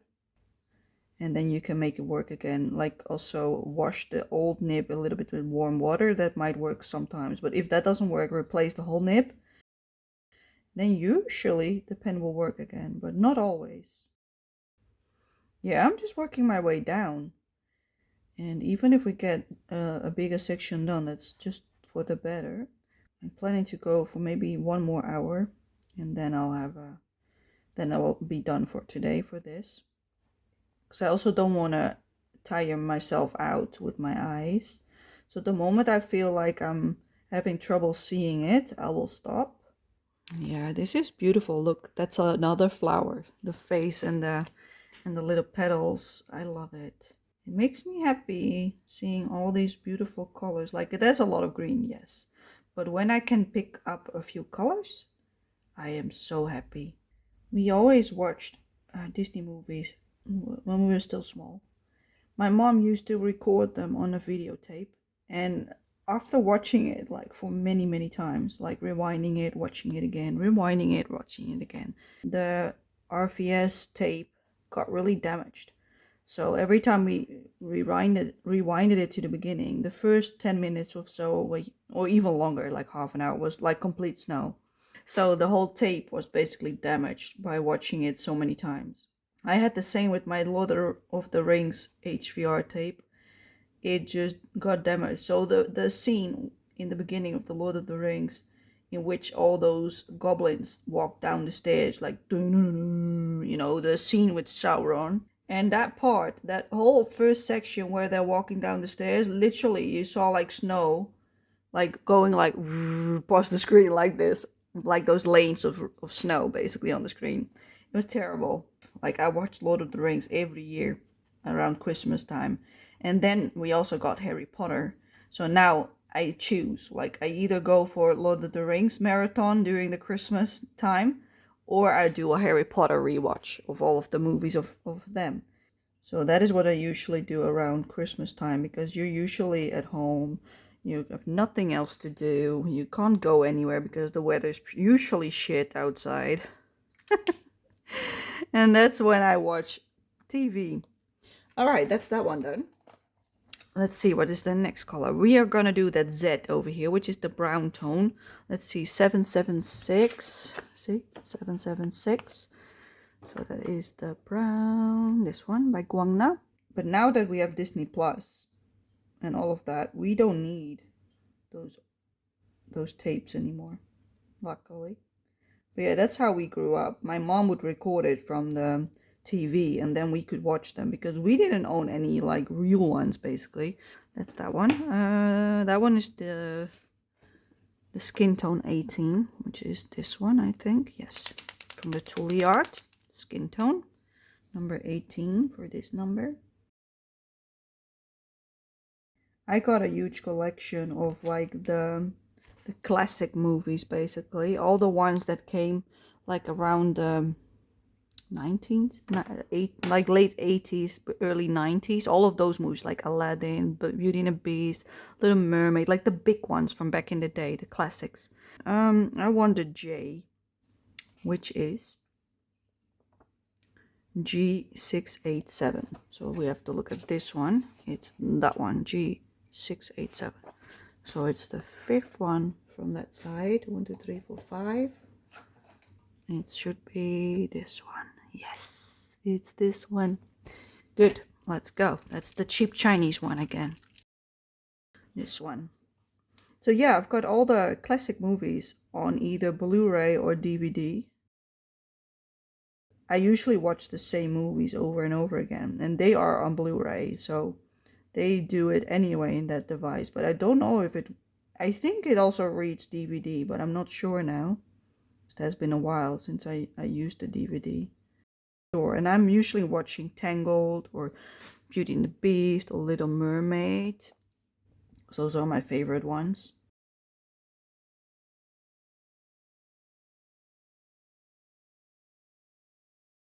Yeah, we're just moving along, people. Like, look at this. It makes me so happy to see more of the picture. I bought some cheap black paint pens, like with a fine nib on AliExpress. And I still have to test them out, so we could actually test them out on these lines. See if it works. So we can use them on the black lines once we finish this section off. We're gonna do some black lines above. See how it works. So it saves quite a bit of money compared to the other brands that I have. I see a lot of A and B, so let's do one of those. So A is 794, which is not this one. This one, 794 from the Guangna. I watched the last season of Bridgerton. Season 4, the one with the story of Benedict. And it was actually a good season. I will not give any spoilers, don't worry. But I think it was a good season. It was what I hoped it was, the ending. Like, I hoped for even better than what happened, but for what I expected, it came through. So that is always nice, when stuff that you hope is happening is happening. That's all I'm gonna say about it. I enjoyed it. Like, not every season can be a huge success, in my opinion. You know, that's just the way with every TV show. Like, I think they've done a good job. Like, the only thing I do not like about season 4, like, I don't like it when they change something like with gender or race, or like when an actor is black on the book, I want a black actor. If it's a white one in the book, I want a white actor. You know what I mean? Like, if it's a brunette, I want a brunette. If it's one with orange hair, I want one with orange hair. I don't care what it is, as long as you follow the book. You know what I mean? That is what I like. The same with the Disney movies. If the princess is a white princess, I want a white actress. If it's a black princess, I want a black princess. Like, if you want a Moana, then you really want to see a Moana. Also for the kids, you know, once they see their princess and they don't look like themselves, they're like, but this is not Moana. You know what I mean? That is why I find it important that if you make a remake or a series of something that has been written, that you actually follow the original story. That you give some liberties in what happens to make it more exciting, sure. But don't change the whole characters in it. Let's first do the other tone. And then we can decide if we want to go down even further on the page. 796. So that's again a dark green by Guangna. They're also making a remake of Rapunzel, it seems like. Well, and Moana, of course. I think Moana is coming sooner, and then Rapunzel is the next one, I believe, Tangled. So I've seen some of it, as far as I know, at least. I don't know if it was AI or if it was actually the real characters, like the real actors. If that is what is true, I think they made a good choice. I also saw something for Frozen with real characters, and I don't know if that is true either, because I saw Amanda Seyfried, is that her name? That actress that was also in Les Miserables, with the blonde hair, like the daughter, basically, of Anne Hathaway, in that specific movie. She can sing. I think she's a good choice for Elsa.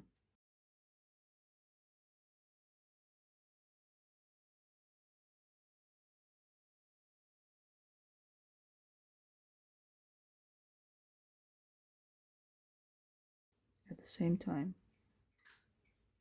There we go. That's all the B done. I see some C over there and the F. And I think then I'm going to do some lines. Once I've done this little bit, we're going to do some lines. So we're going to grab the C, which is 795. Let's see, 795. It's a darker one, like Guangna. And then I'll have a little break so it can dry. And then we can do some black lines. There we go. And then we need the F, which is the 7697. That one. By Guangna. There we go. And I think that's everything done in this entire section that we've done today. Like, I'm not going to fill this up. I'm going to stop around this mark, basically. So we've done all of this today. All the way up till here. Like, this whole section. That's a huge section. Maybe even a little bit bigger than what we did the first time around. Which is good. So once this dries up, I want to do the lines. And then I will be back. Alrighty. So everything has dried up really nicely. So we've got a lot done today. So I'm gonna now try out my new acrylic paint pen, which looks like this. Looks really simple. It has the same nib as the Toolyard, as you can see, but this one has never been used. I thought I already used one. Let me have a look at the packaging. It's by Flycy. That's how you write it. And it's just a pack of 6 of them in a box like this. But I thought I already used one. So let's have a look. There's one that is actually, yeah, this is the one I used. Okay, good. Let's take that one instead then. Let's keep this one in the box. So there's 6 of these ones. See, 6 black one with the 0.7 nib. See, 0.7 extra fine. So they're basically the same nibs as what you get with the Toolyard. So you shake it. There's a rollerball. And then you can just... Is it leaking? Feels like there's some paint on the side. But yeah, it does work really well. Like, see? It just makes beautiful lines. But yeah, this does seem like it has been leaked. Leaking a little bit to the side of it. I'm not sure what that is about. Just making sure that the tip is nice and clean. There we go. Let's just do some lines, because that is the last thing I want to do for today. And then I'm gonna stop, because I usually color for about 1.5 to 2 hours when I do stuff like this. And then I'll just stop, have a break, a longer break that is. And if I still feel up for more, I will have another 1.5 hour session. But usually my second session is a lot shorter because I get tired by doing this kind of thing. You know, coloring with paint pens like this is tiring. So we will continue on a different day with this one. But yeah, basically, as you can see, it works just like the Tooly Art paint pen. Same kind of nib. And it looks fine so far. It dries up matte. This was one of the cheapest ones I could find on AliExpress, which is really nice because why would you pay more if this works as well? I don't mind, you know, like getting something that's more expensive, but if I have a choice and this works just as well because it also has a fine nibs, then yeah, the choice is made. So yeah, instead of waiting all the way till the end to do the lines, I'll just do it every time I finish a section. So that I don't have also like 2 hours of lines at the end. Because doing lines takes even longer usually than doing the normal sections because you have to pay attention. So yeah, therefore like this step is the most important step. If you do the lines well, it will look gorgeous. Well, if you first do the lines, you'll have to be careful every time you are next to a line not to mess it up, or else you have to do touch-ups at the end. And that's why I do the lines at the end instead of at the beginning. But if you're using water-based markers, then doing the lines first will help you out a lot. So then I understand why you start with the lines. But if you use paint pens, I think it's best if you do it then last. Yeah, we've got a big chunk done today. I am so happy with our efforts of today. You can imagine that a page like this will take you hours to complete. Like the first time around we did 1.5 hours to 2 hours, I believe. And now we did another 1.5 hour, roughly, give or take. So that's already 3 hours on the clock. And look how far we are. We're not that far in. So it makes sense that it will take another 6 hours to finish this page. If this is already 3 hours, then another 3 hours will probably finish the rest of the page. And then you still need to do the opposite page. But for this one, we will know exactly how long it was because I recorded every single bit of it. So that will be a fun fact to know at the end of the video. I think it's also good to know as like a beginner who wants to do something like this, to know what you're up to, like what you can expect for time and effort to do a page like this. If it takes you 12 hours to do a page like this and you only have half an hour every time you color, yeah, it's gonna take you probably over 2 months to finish. Which is actually maybe for the best because chipping away on it slowly, I think it's way more of a neat experience than when you do it all in one big setting and do it day after day after day because it's getting tiring after a while. So maybe it's actually better that you only do it like for half an hour or an hour. Maybe that might be a better experience overall in a book like this. Yeah, I'm happy with these paint pens. They were a pretty good deal. Like I used to have just Tooly Art paint pens, but they're so expensive, people. Like I thought, I bought them because I thought I could get refills for them. Like yes, there are refills, but you have to buy them in packs of 3 or 4 pens, and then the price has doubled, if not 3 doubled for me. Like if I buy them in a pack, they're about €1.70, €1.60 each. And if I buy them in a pack, I pay 13 to 14 euros for just 3 or 4 pens. That's like crazy expensive. That's more than double. More than double. Like no thank you. So then I would have still bought them, but because that is not an option, it's now more cost effective to buy a whole set. Then I'm like, yeah, no thank you, Tooly Art. Then there's way better options for a lower budget than Tooly Art, you know?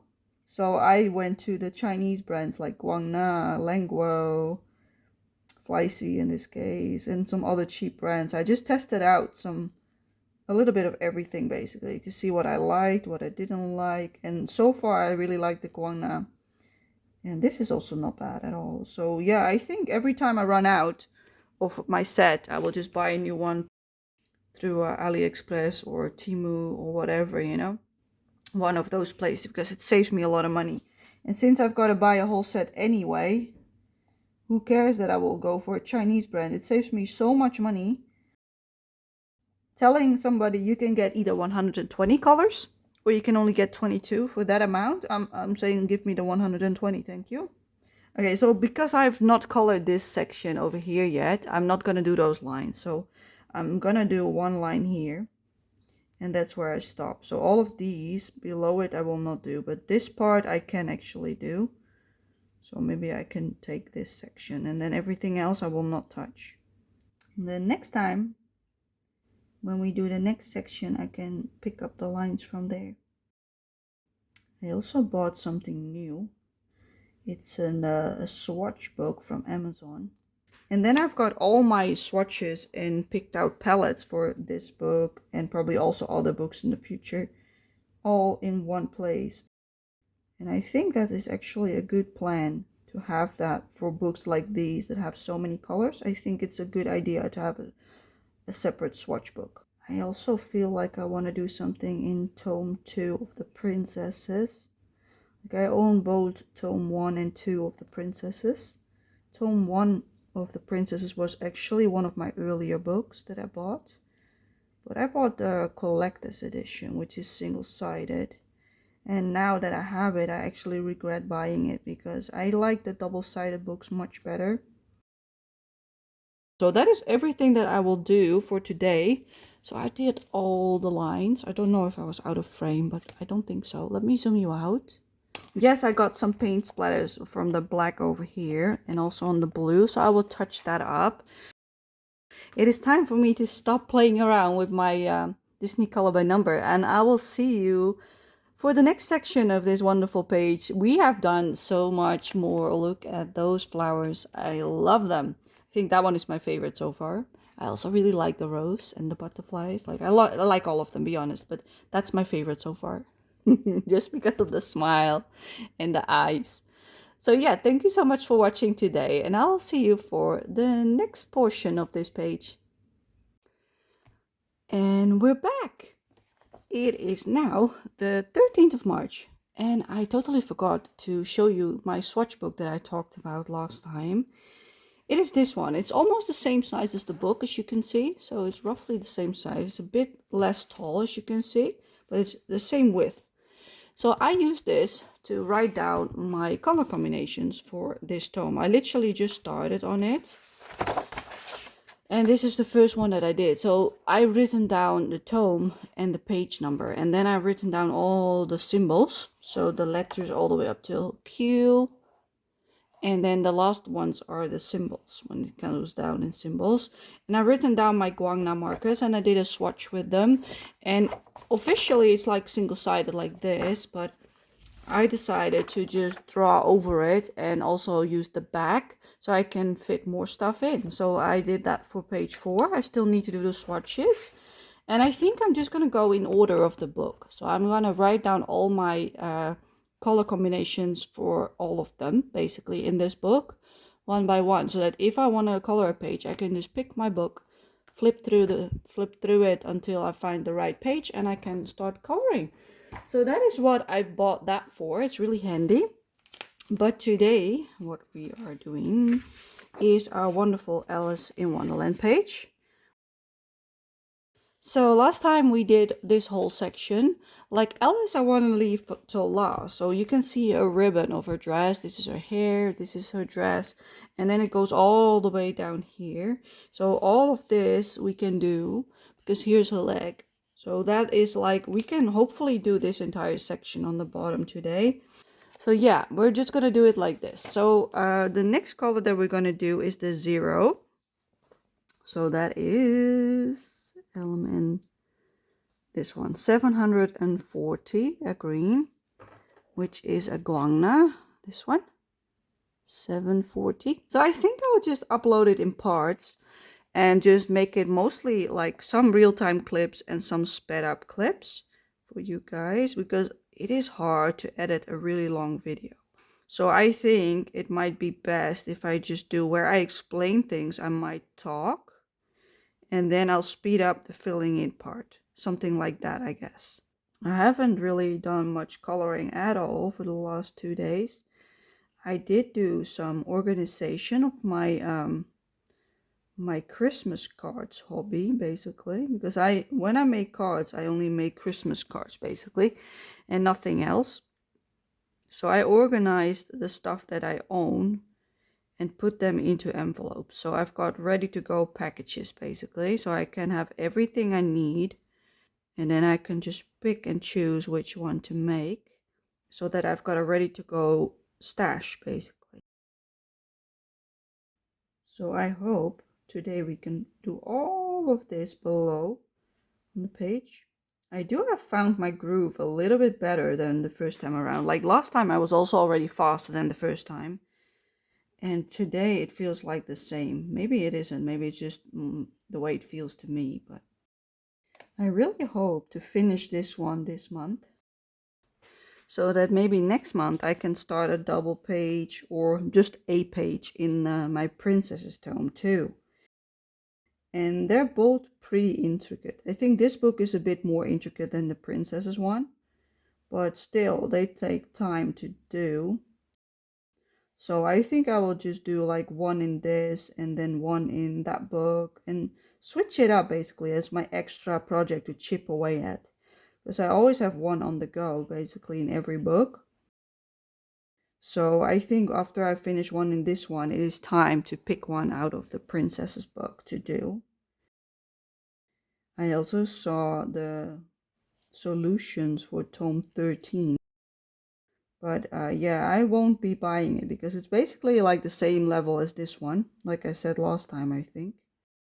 So I think I will skip that one because I think this is not the amount of detail that I enjoy that much. Like I like the result, I like doing it, but it's also a lot of trouble for something that could be easier. If you know what I mean. Like I prefer less colors on my page and less details. So yeah, my conclusion is therefore that I shouldn't buy more tomes that are as difficult as this one, and instead go for like intermediate level or something, you know, something that's a little bit less stressful but still detailed. So let's close this one, and then we're gonna do, there's cat hairs all over my book, we're gonna do the letter A. Okay, let's see, do I want to do the A because those are the lines of the veins? Or do I want to do the dots? I think I want to do the dots. Let's see. It's this one. So that's a pink 734, which is a purpley pink from Guangna. This one.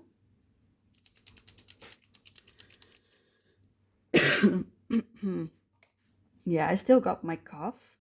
But yeah, this cough is usually what I have when my immune system is on the lower end. And when I'm really tired, then it plays up usually. So it was just a matter of time. Like when the nice weather and the nice temperature comes around, it usually clears up by itself. I can't wait to do Alice on this page. I watched some really old movies as well this week, like The Prodigy and what was the other one? Also something similar to that. The girl who could see the future, basically. She was put in a mental hospital by her parents because they didn't believe her. And then she breaks out to save her mom and her little brother and sister, basically. And then they find out that it was actually true all along, that she could actually dream the future. It was okay. Predictable, but okay. A, that is a green as well, 794, which is this Guangna. I've also been watching a TV show. It's called Falling Skies, and it's about an alien invasion, basically, where half of the world has been wiped out by them. It's a bit predictable, but it's entertainable to watch if you don't know what else to watch. We just have to wait and see where it leads to in the end.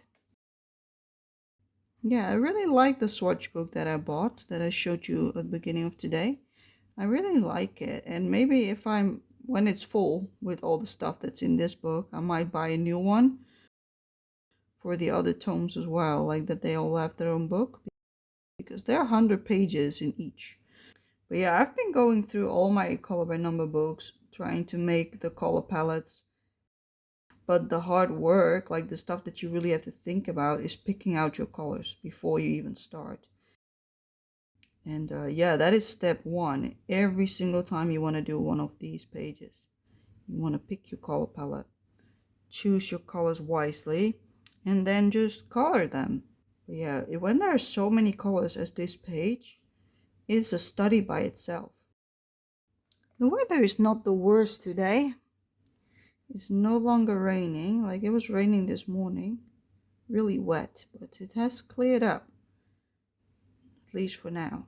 Like there has been a lot of rain the last few days. Like I told you, last time it was foggy, then we have rain and more rain and even more rain. And now it is pretty clear outside, but like this morning we had a lot of rain as well. I want to do this symbol, which is this one. So that's 699, which is this one.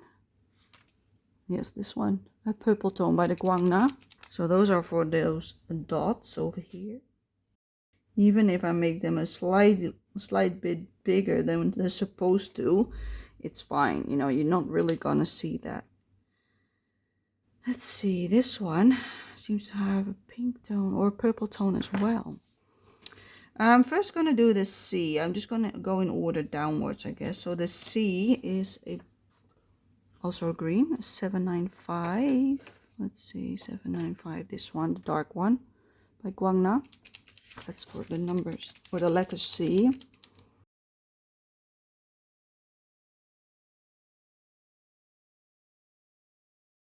I like to work my way down from the left side to the right and up to down instead of from the bottom upwards, because then I can still lay my hand on the side where I'm not coloring, so that I don't rub anything or mess it up with my hands.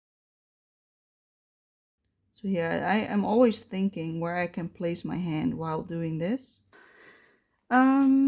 Again, the wavy one, so that's 699, the one with, holy moly. Yeah, and this is what I mean. Look, paint on my marker.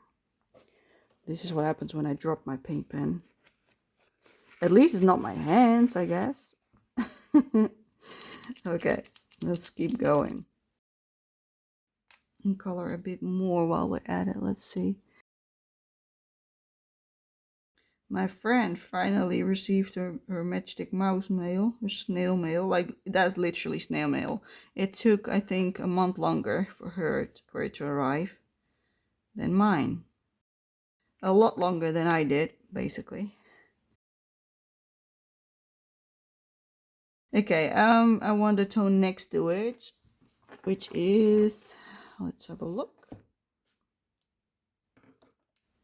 It is 743, which is this tone, which is also a purple tone. This is almost dry now, but I still have to be careful with my hand to not touch it, because it might still smudge. Oh, I missed a little part over there. Hold up. Let's first do that part then. 1 second. There's one more section with the light purple. So let's go to the 743. That's a big chunk. I've been still doing good with coloring this month, even though it has been a slow month. I think I'm doing pretty good on my plans. Like, yes, we're now almost 2 weeks in of the month, and yes, I still have a lot to do on my list, but not so much that I don't think I'm gonna make it. Like, it makes sense, you know, with all the appointments I had and the weather, that it was bound to happen, that my body would say like, yeah, no more, no thank you. I had enough of not sleeping and being in pain and waking up from it, because that's what's been happening for weeks now. And at some point it's just game over, and until then I'll take it easy and do my color by number and my easy books like Matchstick Mouse and stuff like that, you know, the easy peasy stuff that I can do anytime.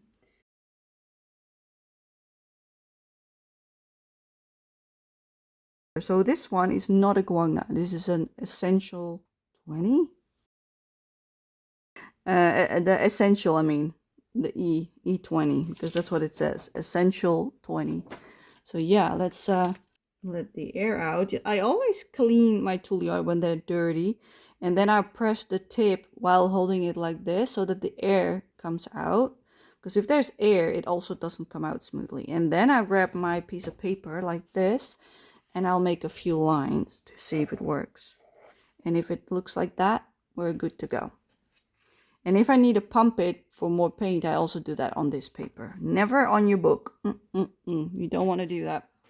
I've seen such a cute book on Amazon Japan. It comes out on the 3rd of April. Like at the end of February, I think. The 28th of February, I believe it was.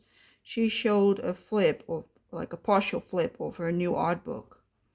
And my sister showed me that, like, look how cute. Like, if only that was a coloring book, she said. And I was like, yeah, that would be really cute. But really cute, adorable, with animals in clothing. They were the same size as the humans, basically. It was just stinking adorable. And now, like, just a couple of days ago, I think, 3 days ago, I saw that she announced that she had a coloring book. So I was like, oh, that's bad. That's not bad at all. And then that same evening, Coloring Bumblebee messaged me with the listing of that same book. So I showed her the flip of the art book. Like, I might believe that it might be the pictures in the art book. And if so, I definitely want to have it because I love it. But yeah, there have been so many new releases from like Japanese books, but also European illustrators. So many new releases this year. And this is also the first year that I'm actually watching for new releases, because last year was like the first year that I started coloring in coloring books.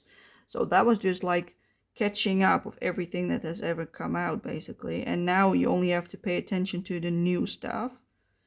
It feels nice, you know, a bit more chill than not knowing what's out there and still being in the discovery phase, as I call it. This feels a lot better knowing that you've seen most of the old stuff, let's not say all of it, but most of it, and that you think you have the selection that is right for me in this case. So yeah, so that I can now, going forward, just look at new releases instead. And it also makes it so that I've got plenty of time to think what else I would like to add to my collection from the new releases. So throughout the year, I write them on my wish list. And after seeing a flip, I'll check if I still like it. If I don't, it will go off the wish list. And if I do like it, it will stay on. And then at the end of the year, I will see how many are even on the list. Because if there's only like 4 or 5 on the list, I can just buy all of them, no problem. But if there are like 10 or 13 on the list, I might want to make a selection. Because I don't want to add too much to my already quite big collection. At least I think it's quite big for me. Like, I'm trying to limit myself to about 4 books, maybe 5 a year, that I would like to add on to my collection, if I like them enough, that is. Because I would like to like at least 75% of a book. Like, seeing all the books that come out, I'm doubting if I could even stick to 4 or 5 books. So the ones that I really like and gravitate to every single time, that's the one I should focus on buying. And everything that's just lingering on in my closet and I'm not feeling like I want to ever grab it, I don't want to buy any more of those. So yeah, that is something that I've been noticing lately, that I, like, once I am like off the hook with like basically my plans, because my plans is to touch every book twice a year. And if I have done those for the month, then I can just have free game out of my entire collection. I can just do whatever I want for the rest of the month after I've finished my must-dos. And because I do that, I find out what I actually gravitate towards. And so far this year, it has been Maria Trolla or Iri or, you know, stuff like that, basically. I like a lot better, apparently, than my non-Japanese books, except for Maria Trolla then and Clara Markova. Those ones I always like to do, it seems like.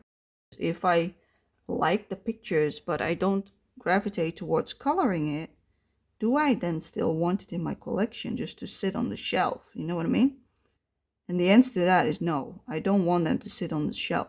And I think so far I've already like found out a lot of things about myself, of what I do and don't like. So that's good. And that also influences what I add to my wish list, basically. I think that's a good thing, to realize what you really like to color instead of what you think you might want to color, because those are two different things. You might like something a lot looking at them, but you will never color them because you just stop yourself every time for whatever reason it is.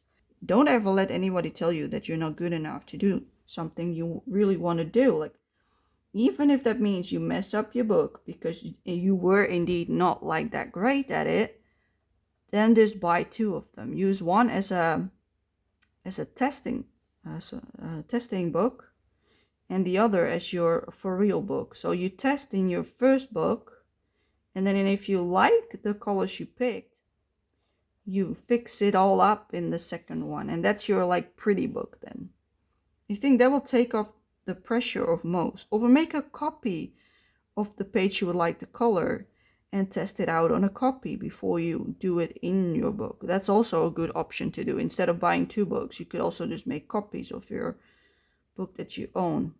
Getting inspiration pictures from Pinterest is also a really good thing to do. And what I like to use to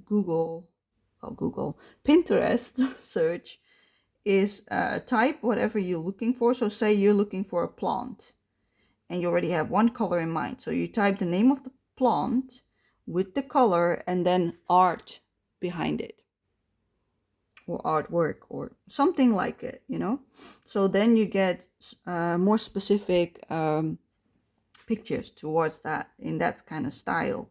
And yeah, so it helps to put art behind it or illustration or something like that, because that helps the algorithm of Instagram, of Pinterest, to find what you're looking for. Let's see, that was that one. That had me thinking for a little bit.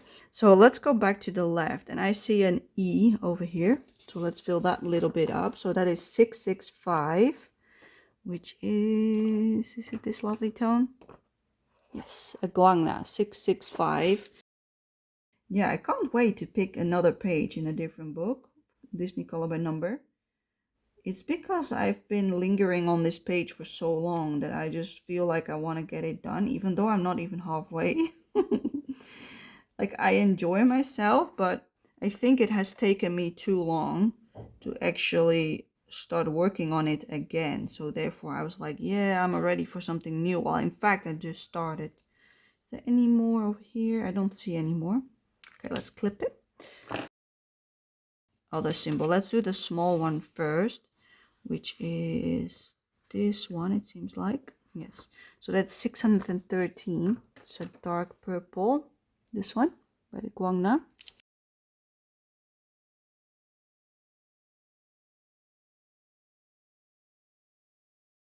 Not that I see so far, so let's put it back. All right, then the color next to it's a Q. So that is a yellow. Oh, then I should leave it to dry, because if it's a similar tone, I could have done it, but no. Let's do this little bit, which is a brown tone. That is Skin Tone 18 from the Tule Art, which I've got right here. I think this one is really juicy. I was looking through my Princesses Tome 1. I think I was at the phone with my sister at the time, talking about whatever. And I was flipping my Disney books at the time, while I was on a video call with her. So that's sometimes what we do in the afternoon when we do both our own things. We video call. And I was flipping through Princesses Tome 1, and I was surprised of how many like pretty pages there were in that one. Because I couldn't even remember half the pages, because I bought it over a year ago, I think now. So I was flipping through all my Disney books actually. And in Princesses Tome 1, I was really surprised what I found. Tome 2, I still remembered some, you know, from because it was earlier, or it was one of the latest I bought, basically. So therefore I remembered what was in it. But for Tome 1, there were some happy surprises in there that I didn't even remember were in there. I was like, oh, now I know why I was so in love with this book and why I wanted it so badly. Because they're pretty and they're a lot easier than this book. That one would probably take me 2 to 3 hours to finish the whole page. And I'm like in 3 hours, I'm not even halfway through the page on this one. So yeah, you can imagine the difference in effort that it takes to do a book like this. I think that's why it's good that they have multiple difficulty levels in their assortment, and that they don't only put out difficult books, but also books for like beginners and, like debutantes, that's what they call it. I also think it would be nice if they would label their books on the front if it's difficult or intermediate or, very easy or. So it's easier to find out which ones or which difficulty level, because there's no way of recognizing it right now on the book itself. So I think that could be a really good improvement for them to do. And also maybe a sign to show if it's single-sided or double-sided. That would also be a really good tool to have on the front of a book, because those are the things you want to know. Is it single-sided and how hard is it? That is like the first two things that I would like to know. And then I would like to see the pictures. Maybe you prefer the ones with 100 pages. Like, it still costs the exact same if you buy one with 50 pages or with 100. So maybe you want only the ones with 100, because it's more worth it. I like seeing both sides filled up with paint. When I see the flip through, which is not really a flip through, it's more like a edited video from Bruno Art Gallery on YouTube. He usually has like the show and tell for like what is the result, the solutions for the books, but he doesn't flip the solutions in the book. So first of all, you can't see if the printing is too dark, for say the numbers on here are barely visible, or the pictures in the back, the solutions are too dark. Like, that is only possible to see if you flip through the book, like a physical book, instead of the digital pictures, basically, because that will look good anyway because it's digital. Like, that doesn't say anything about the printing quality. And there have been a lot of books in the past who had printing errors that are like the lines were too dark, so you had like needed way more coats to cover it up and stuff like that. You don't want that. There's a 0 over here on the leaf, so that's a 740 from the Guangna again, this one. So let's fill that up. And then I will do the Q for the flower.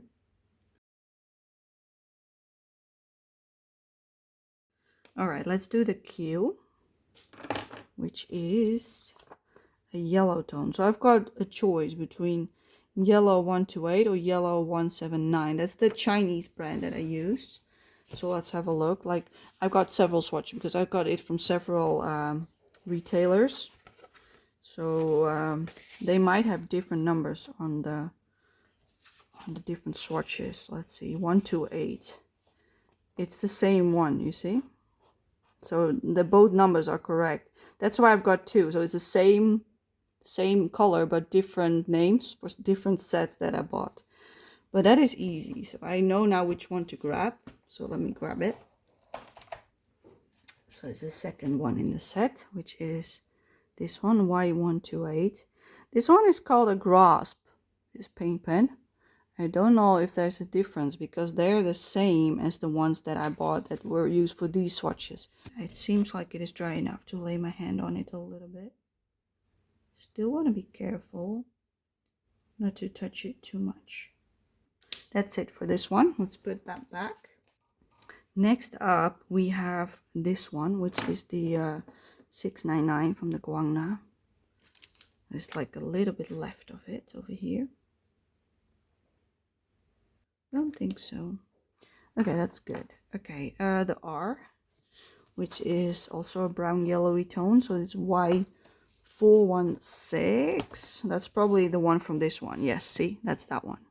So that's again the same situation. It called that in my other set, and it's called this in this set. So let's see, Y416, check for the symbol R.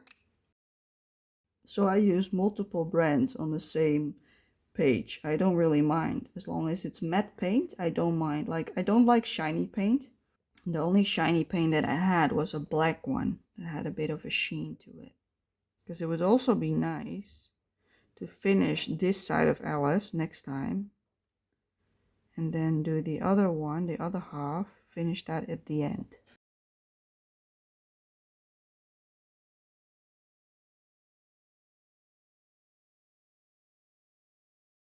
Yeah, as you can see, I don't always stay perfectly in the line. And I do that on purpose sometimes. Okay, that's that one. Let's look what the P symbol is. It's a lighter tone. So it's the F01, which is this one. It's way more vibrant, more light yellow. And then we use it. There's some more purple here as well. And there as well. How did I miss that? I must be a little bit blind. Yeah, this is a really bright yellow. So it might need a second coat. So that's why it's a good idea that we first do this one. Then we finish up maybe her leg anyway. I think I want to do that. Then I will finish up her as well on this page. And then we will leave the other side of Alice till last. Once we finish the rest of the right side of this double page. I think that's how I want to do it. So that we already can do something on Alice. And then we're gonna have some dinner. So I'm gonna leave this to the side so I can do it again in a second. I'm first gonna do that purple, which is the 699 by Guangna. And then we will come back. So, and then we'll do the lines for the bit that we just did. And then after dinner, I think I would like to make a start on the dress of Alice and her leg. Good, good, good. Okay, that's that one done. So we need number 7, which is a blue, a light blue. 689. That's 821. That's the wrong one. 689 by the Guangna. Yes. So yes, this is supposed to be a light blue. Like she does have like a panty or shorts in the movie. So then by the time this is all finished and I've had my dinner, this will all be dry again. And then I could even go over that part as well, because I don't think it will dry up before we finish all of this up. So when I pass over to the other page and I see the same number there, I connect the lines because there's a little bit of a gap between it, as you can see. This one does line up pretty good. That's easy to connect. So that's what I usually do then. Just like last time on the top of the page, I also connected both sides. Okay, I'm not gonna do all of this just yet because there's also 7 over there. Oh, oh, oh. That's my finger in the paint. Let's go for the colors in here, which is there are 3 colors in there. Let's see, I see this one, the R705. So that one we're going to start with. That one in the purple section. Let's flip it. Come on. R705 is number 4. It's this one. That one. That is for the little one, for these dots. The symbol next to it, this seems already almost dry, not exactly, but almost. This symbol, the one on the bottom, is a brown, it seems like, 779, a really dark brown. For the bottom of the inside of the flower. That's also part of the process of doing a page like this. When you use paint, you have to let stuff dry in between as well before you can go back in with a different tone, which also makes it difficult because I can't do that one now, because if I go in this one it might be a mess depending on which color it is. Let's see, which one is it? It is this one, I think, BR756 or 780.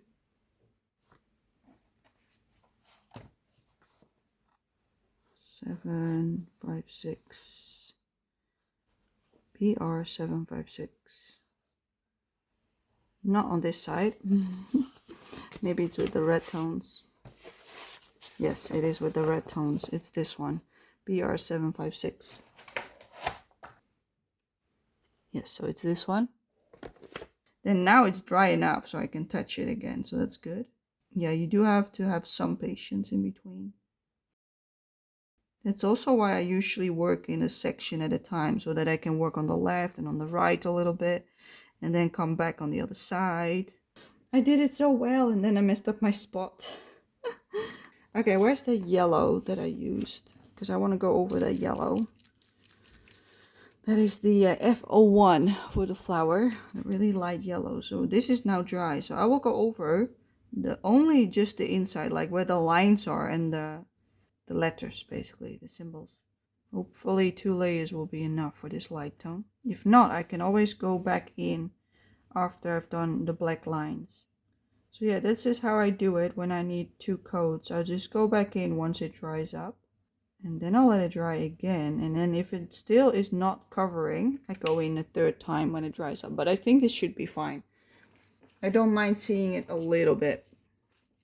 Alright, so that's that. Her feet is black. So let's do the other ones as well on it. So number 2 is G699, which is also the cheap brand, which is this one. I know that by heart, which is this one. Dark gray. So let's do that one on the shoe. And then once we've done this section and this section, I will do the lines. So that also gives the yellow some time to dry as well.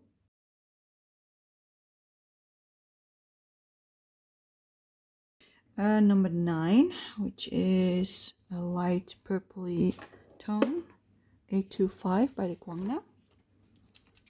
So light tone. So I have to make sure not to touch the dark tone. I don't really mind that I moved a little bit too low, because I will cover up the outside with black at the end.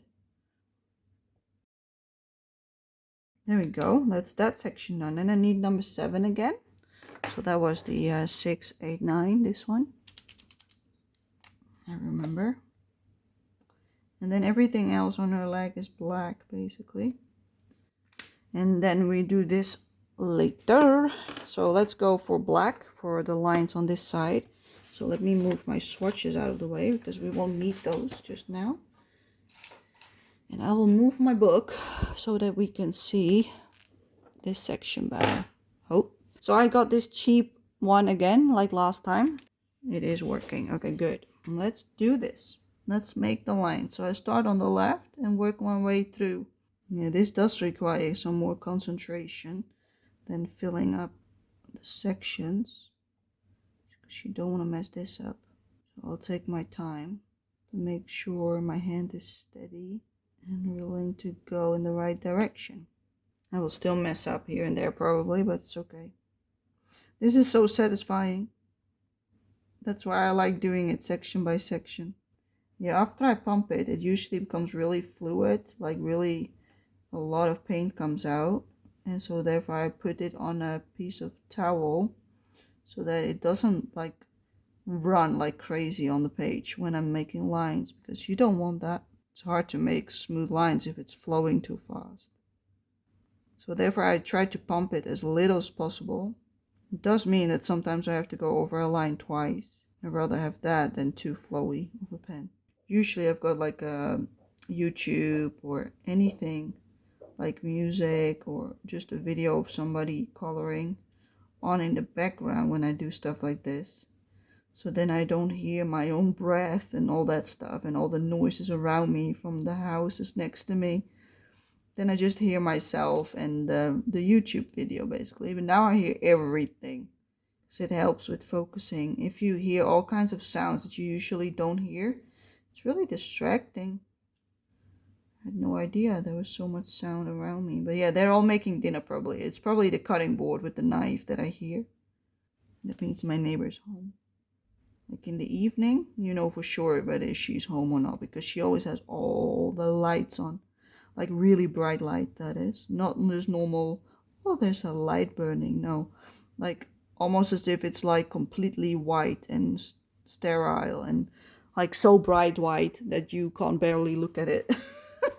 So much light, you know, like how do you say that? As if you're swimming in it. That's how much light she has. But she does that on purpose. She likes it really bright.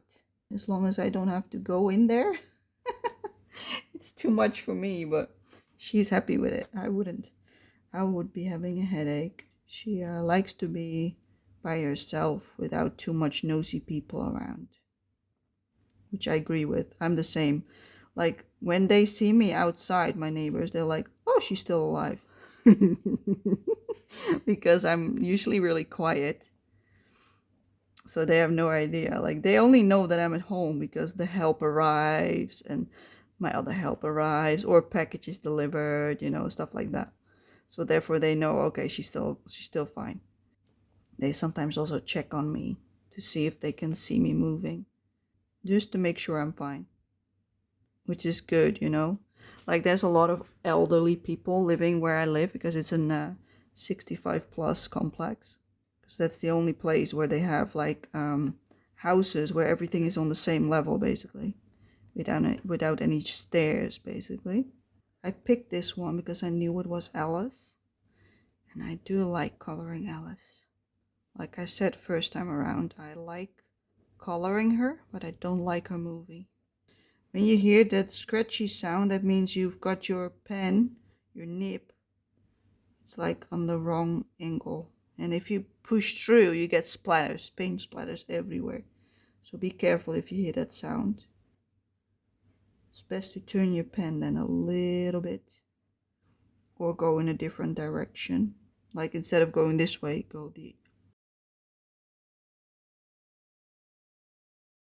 Alright, so that is this whole section done. So we've literally done this bit.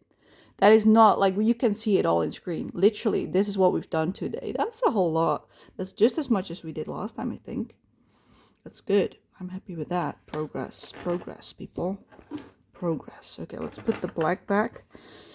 I will have my dinner and then we're gonna work on Alice's dress. So, until in a while. Alrighty, and we're back. I just had dinner and I watched some videos on YouTube. I had fun. Yes. I watched Coloring Bumblebee's collaboration video for Romantic Country, the first tale.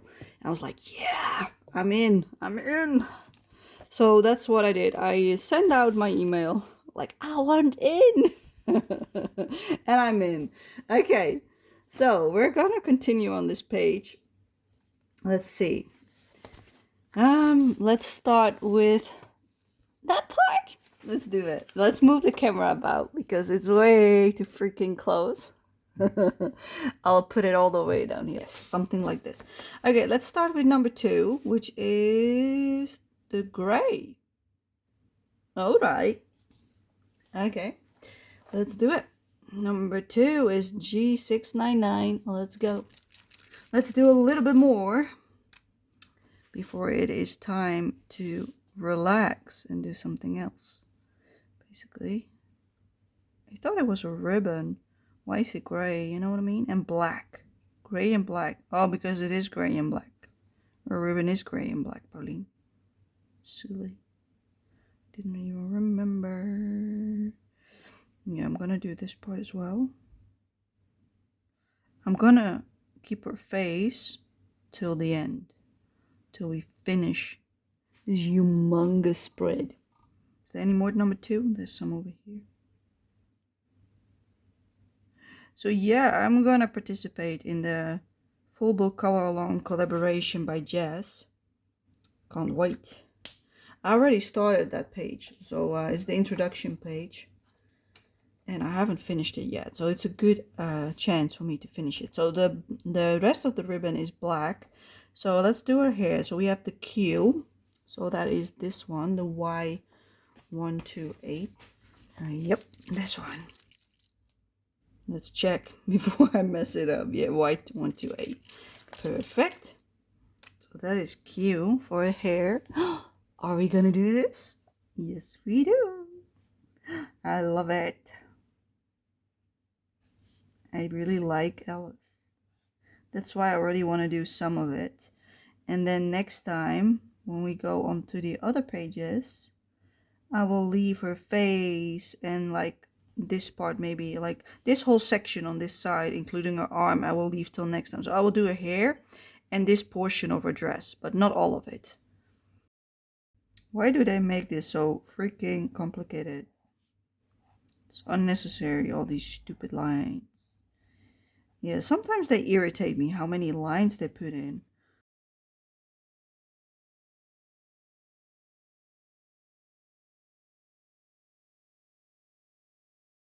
Yeah, it's a massive area. You see, all of this is yellow.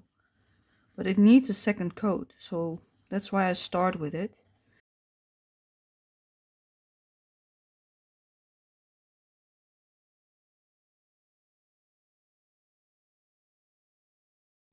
Alrighty, let's pick the next color, which is the R. Seems like, yes, R, which is Y416. 416, yes. Perfect. Let's color in the other sections over here. Oh, I love this already. Just the fact that I've got yellow. I don't even like yellow and still I'm happy. I should have left that marker out so that I could come back over it. Yeah, this is basically the somewhat more easy stuff here, because everything else is really intricate except for a hair and a dress. So yeah, we're passing over the half of the paper to the other side. Like next time when we come back to this page, we're gonna work on the other side then, that means. So I hoping to finish everything on this side today, hopefully. I don't know if I'll make it. Depends on what time it is. Is this dry enough? Yeah, I think that's dry enough for another coat. So let's see, that was the Q, which is 128, which is this one. Yeah, I'll leave both of the colors out so I can do another layer with the other stuff as well. Trying to use a gentle touch so that I don't destroy the paper if it is still a little bit wet. That is why I'm going over it with a light hand instead of pressing too much. Otherwise you might rub it off, because usually it is dry to the touch. It doesn't mean that when you go back in with the paint pen, sometimes it still rubs off and then you destroy the paper. There you go. I think that should do it. Perfect. And then that one has to wait a little bit longer. So I'll leave these two out just so that I know which ones they are. And then we're going to do some on her outfit. So number 9 we're going to take, which is a blue probably. No, it's the purple tone. The 825 Guangna, which is this one. We're going to do number 9.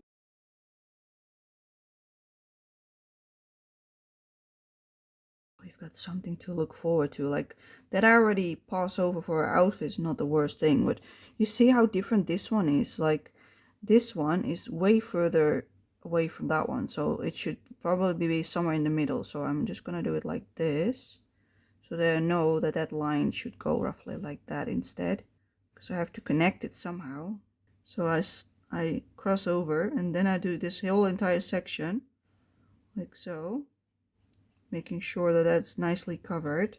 This might need another coat as well, maybe, depending. It is a light tone, so it could need 2 layers if I'm unlucky. Sometimes it works quite well with 1 layer, and other times you definitely need a second coat to make it completely like cover it up, but it is what it is. Okay, let's go a little bit more down. Let's move these yellows out of the way. We've got a little bit more number 9 over here. Big sections. This is why I said we could probably do this after dinner, because it's one of the easier parts of the page. Compared to the background, this is easy mode. Oh my gosh. I think that's everything that I would like to do. Yes, okay. Let's put this one away. Let's look for the next color. So we're going to go back up and we're going to do number 7. So that is 689, which is this one. 689 by the Guangna. That is number 7.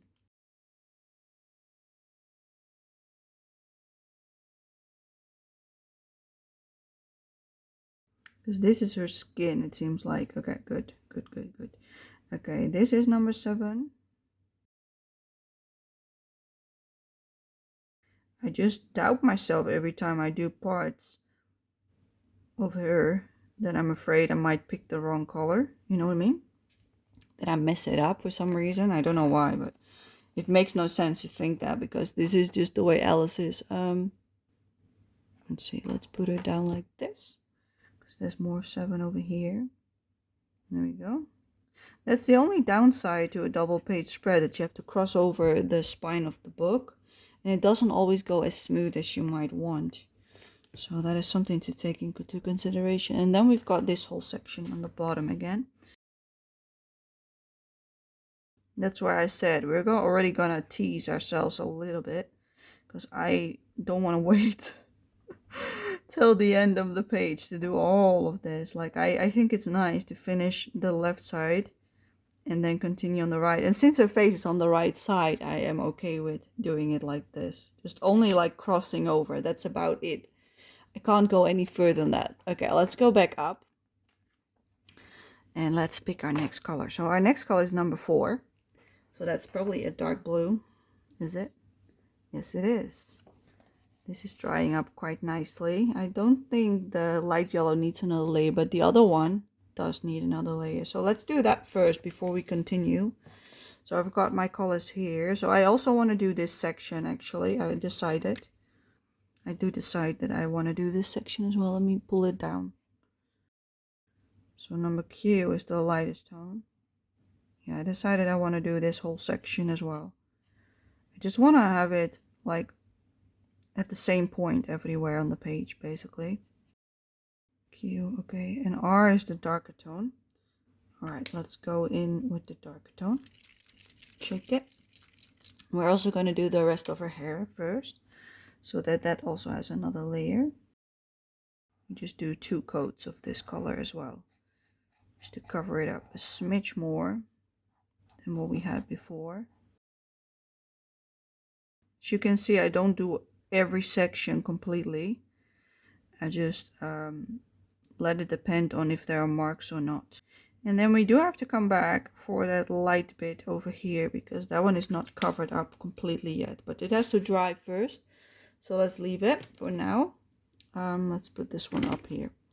Okay, next up was number 4, but I think we also should do her ear first.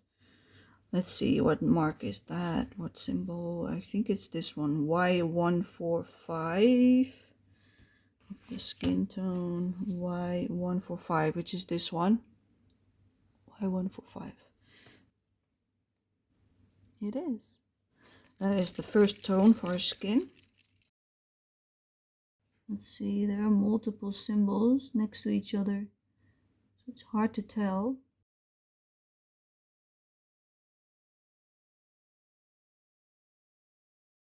Let's also do her arm while we're at it, which is a bit lower. Yeah, this needs another coat as well, so it's a good thing we're doing this first. That's all we do for this one. And then we'll grab the next one, which is...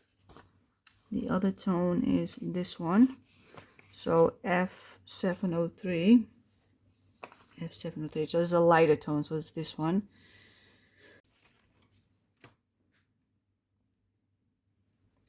So that's the lightest tone. Yeah, this one also needs another coat. As we can see, it's a really light tone. Just dabbing it on, because usually that leaves more paint on the spot. Alright, so I'll leave those 2 for now, because they need to dry.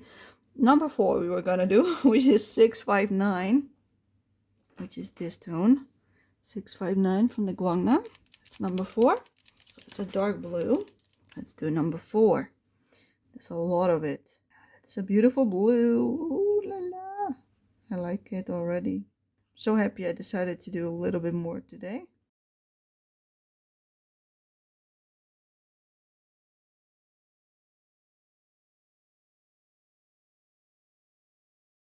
I usually color before dinner and a little bit after dinner, till like 8 o'clock ish. 7:30, 8 o'clock. That's like my cutoff time usually. Is it supposed to be that dark? Let's have a look. I think it has to be, because I picked the right tones. Yes, it is supposed to be that dark. Okay. Well, so be it then. It's just really dark. Okay, let's move a little bit more up so you can see more of her dress. Let's continue with number 4. But yeah, that's my usual time for coloring, like a little bit in the late afternoon and then in early evening. And then I'll move to my bed for some stitching, because that's really nice and relaxing before going to bed.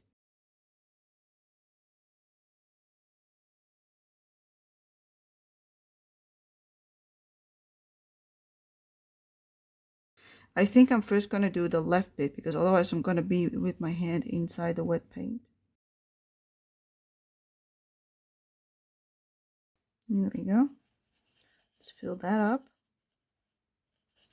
And then we can continue on the section that we were working on, which is this one. And all of the rest of the dress is number 5. There we go, crossing over again, connecting them together. And there's also some number 4 over here apparently. So let's do that as well.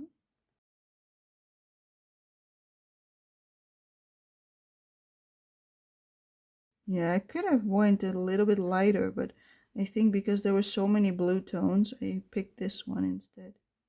Plus it's a perfect match with the swatch on the bottom. So, oh, there's some more over here. A little tiny smidge in between your legs.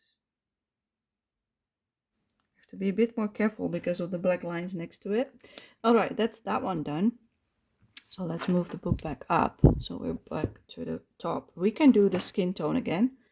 So let's see, the light tone first and then the dark tone. So we start with the F703 from the Chinese brand.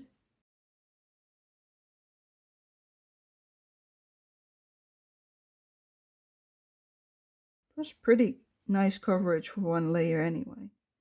So I think it should be fine. Okay, and then the dark tone, which is Y145 from the Chinese set.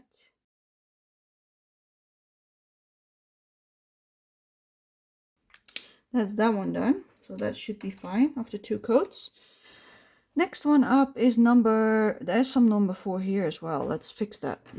That's that dark blue. That's the 659 by Guangna. There you go. And then we can go to number 5, which is probably the tone next to it. Yeah, 650.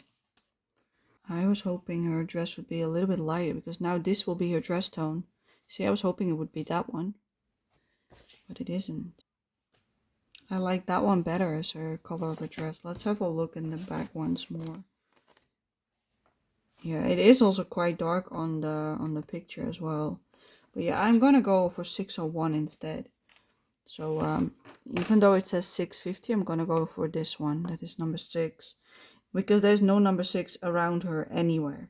So I can get away with that for the number 5 instead, because I think that's a better tone for her outfit.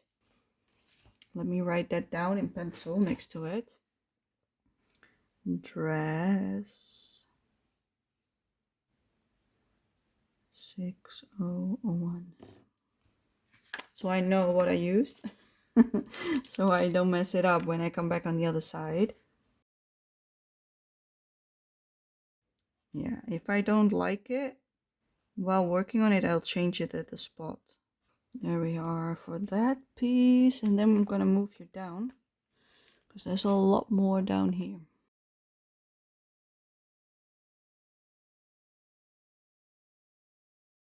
All of this is the blue tone.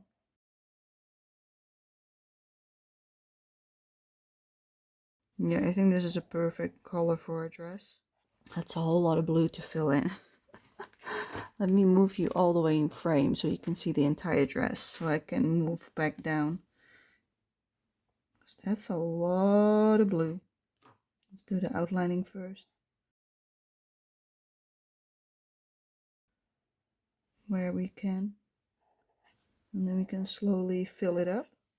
Let's leave this part for now, because I want to fill all of this up, and otherwise I will be in my hand in the paint.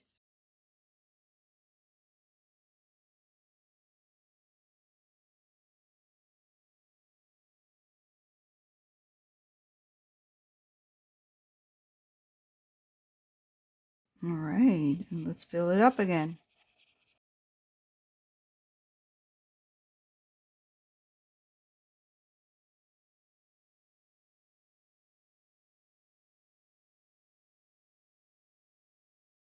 And there we have it, the last bit of her dress being colored in with this lovely blue tone. Yeah, I'm glad I went a shade lighter because it would have been too dark otherwise.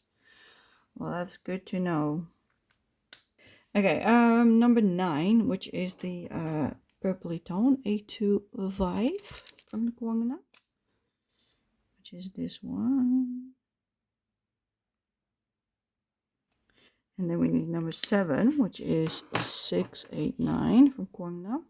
This one for the inside, seems like. And then we can do some line work, like what I see over here. This, all of these line works is number 1, but over here the line work has a number.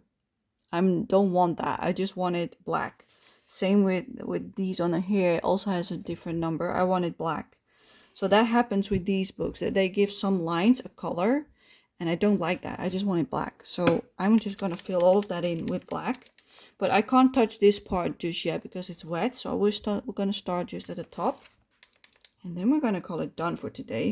And then next time we can work on the other side of this wonderful page.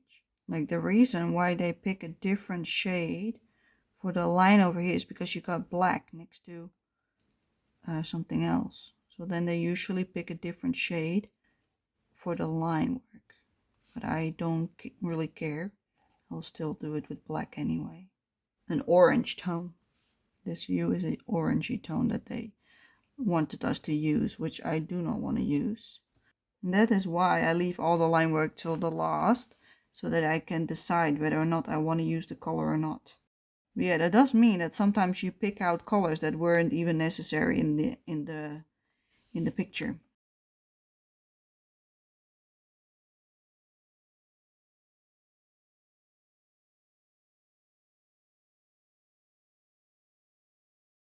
Okay, I'm going out of frame if I go any lower, so let's first do this bit.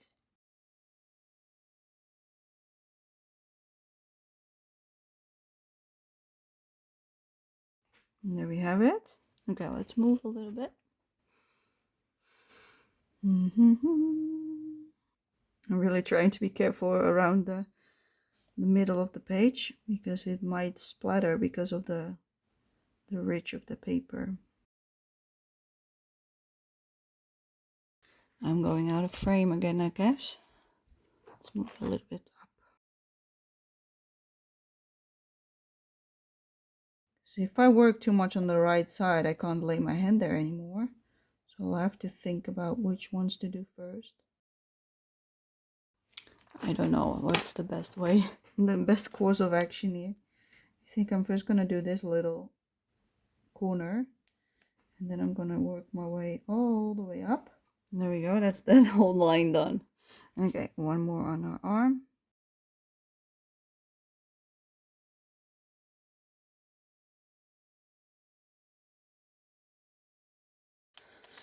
Just a little bit more. Just a tiny smidge more.